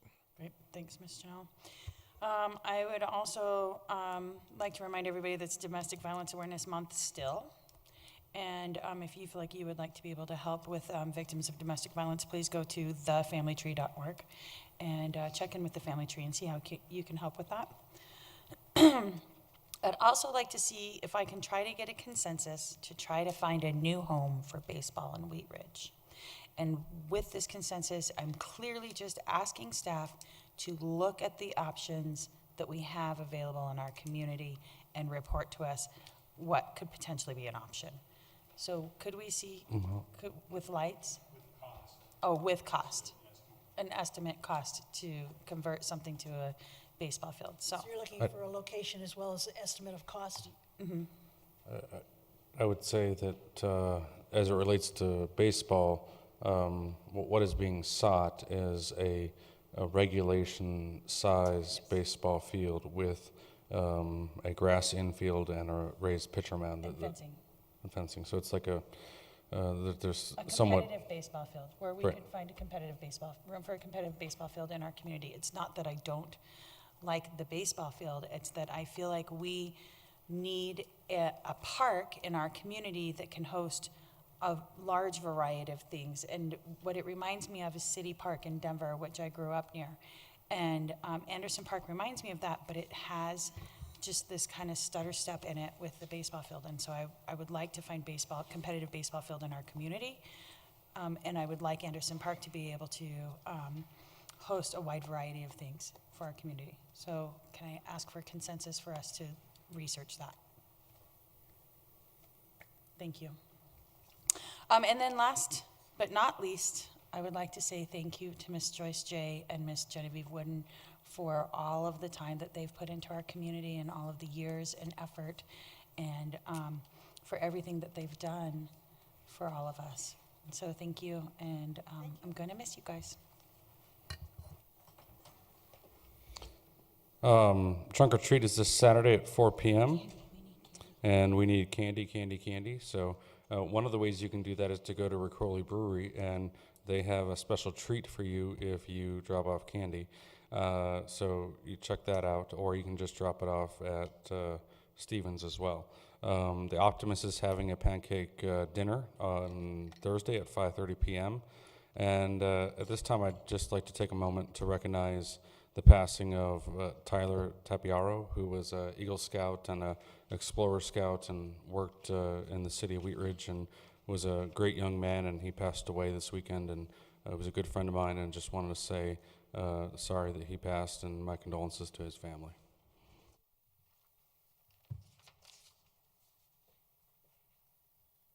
Oh, we can just sort of go down, sorry. That's right. Well, I want to echo what Councilmember Hoppe has said. Councilmember Wooden and Mayor Jay, I'm truly humbled. Both of you have an incredible amount of energy and commitment to the city. The amount of work that you've done is is amazing. I wish I could approach that level. I'll keep trying, but I'm certainly not there, and we're gonna miss you. I hope both of you will stay engaged and continue to do great work for the city. You can keep talking, you know, it'd be fine. Mr. Fitzgerald. Well, I'd like to say the same thing. I very much appreciate how you have spent time representing our city at functions throughout the state, throughout the general city. You have certainly put us on the map again. So I'm extremely happy with, I'm impressed and awed by the amount of time and work you've put in to represent our city. And Genevieve, I'd like to say I'm really impressed with what you did with the Educational Alliance. Difficult issue. And you got further than I ever expected anybody could possibly do. So I thank you both, and I also am going to miss you.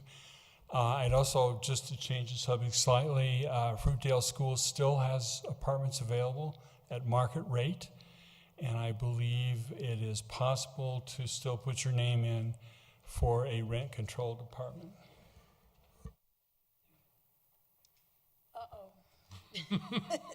Yes, yeah, that's probably correct. I would just like to make note that those of you that have been with me for the last 3 years, including my snippets, I've always maintained that a fee is a tax.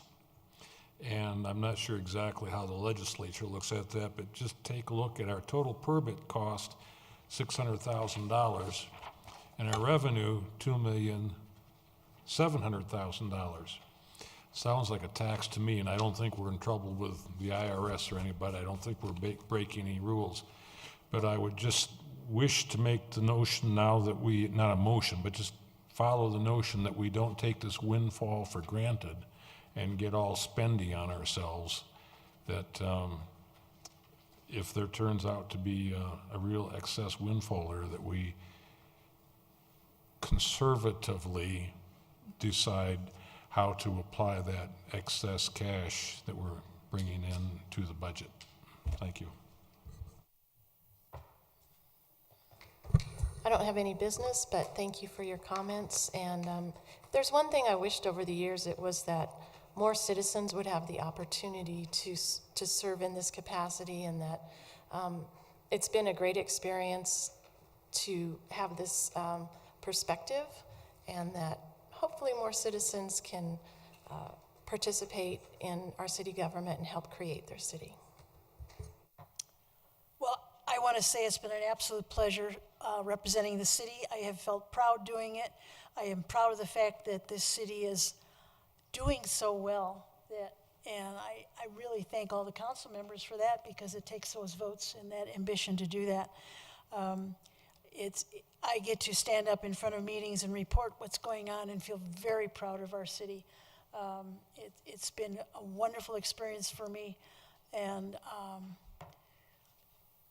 thank you all for being there with me during all this time. Genevieve, Educational Alliance, you just did amazing things with it, really. You really did. I'll miss you too. I wish Christy were here. I think we have a pretty darn good group here. We're getting this city whipped into shape. So, that's all? Oh, and staff.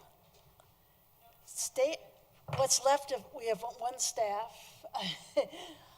What a total pleasure to work with the staff of our city. I think we all agree on that. They are absolutely, whatever we want, they're there for us.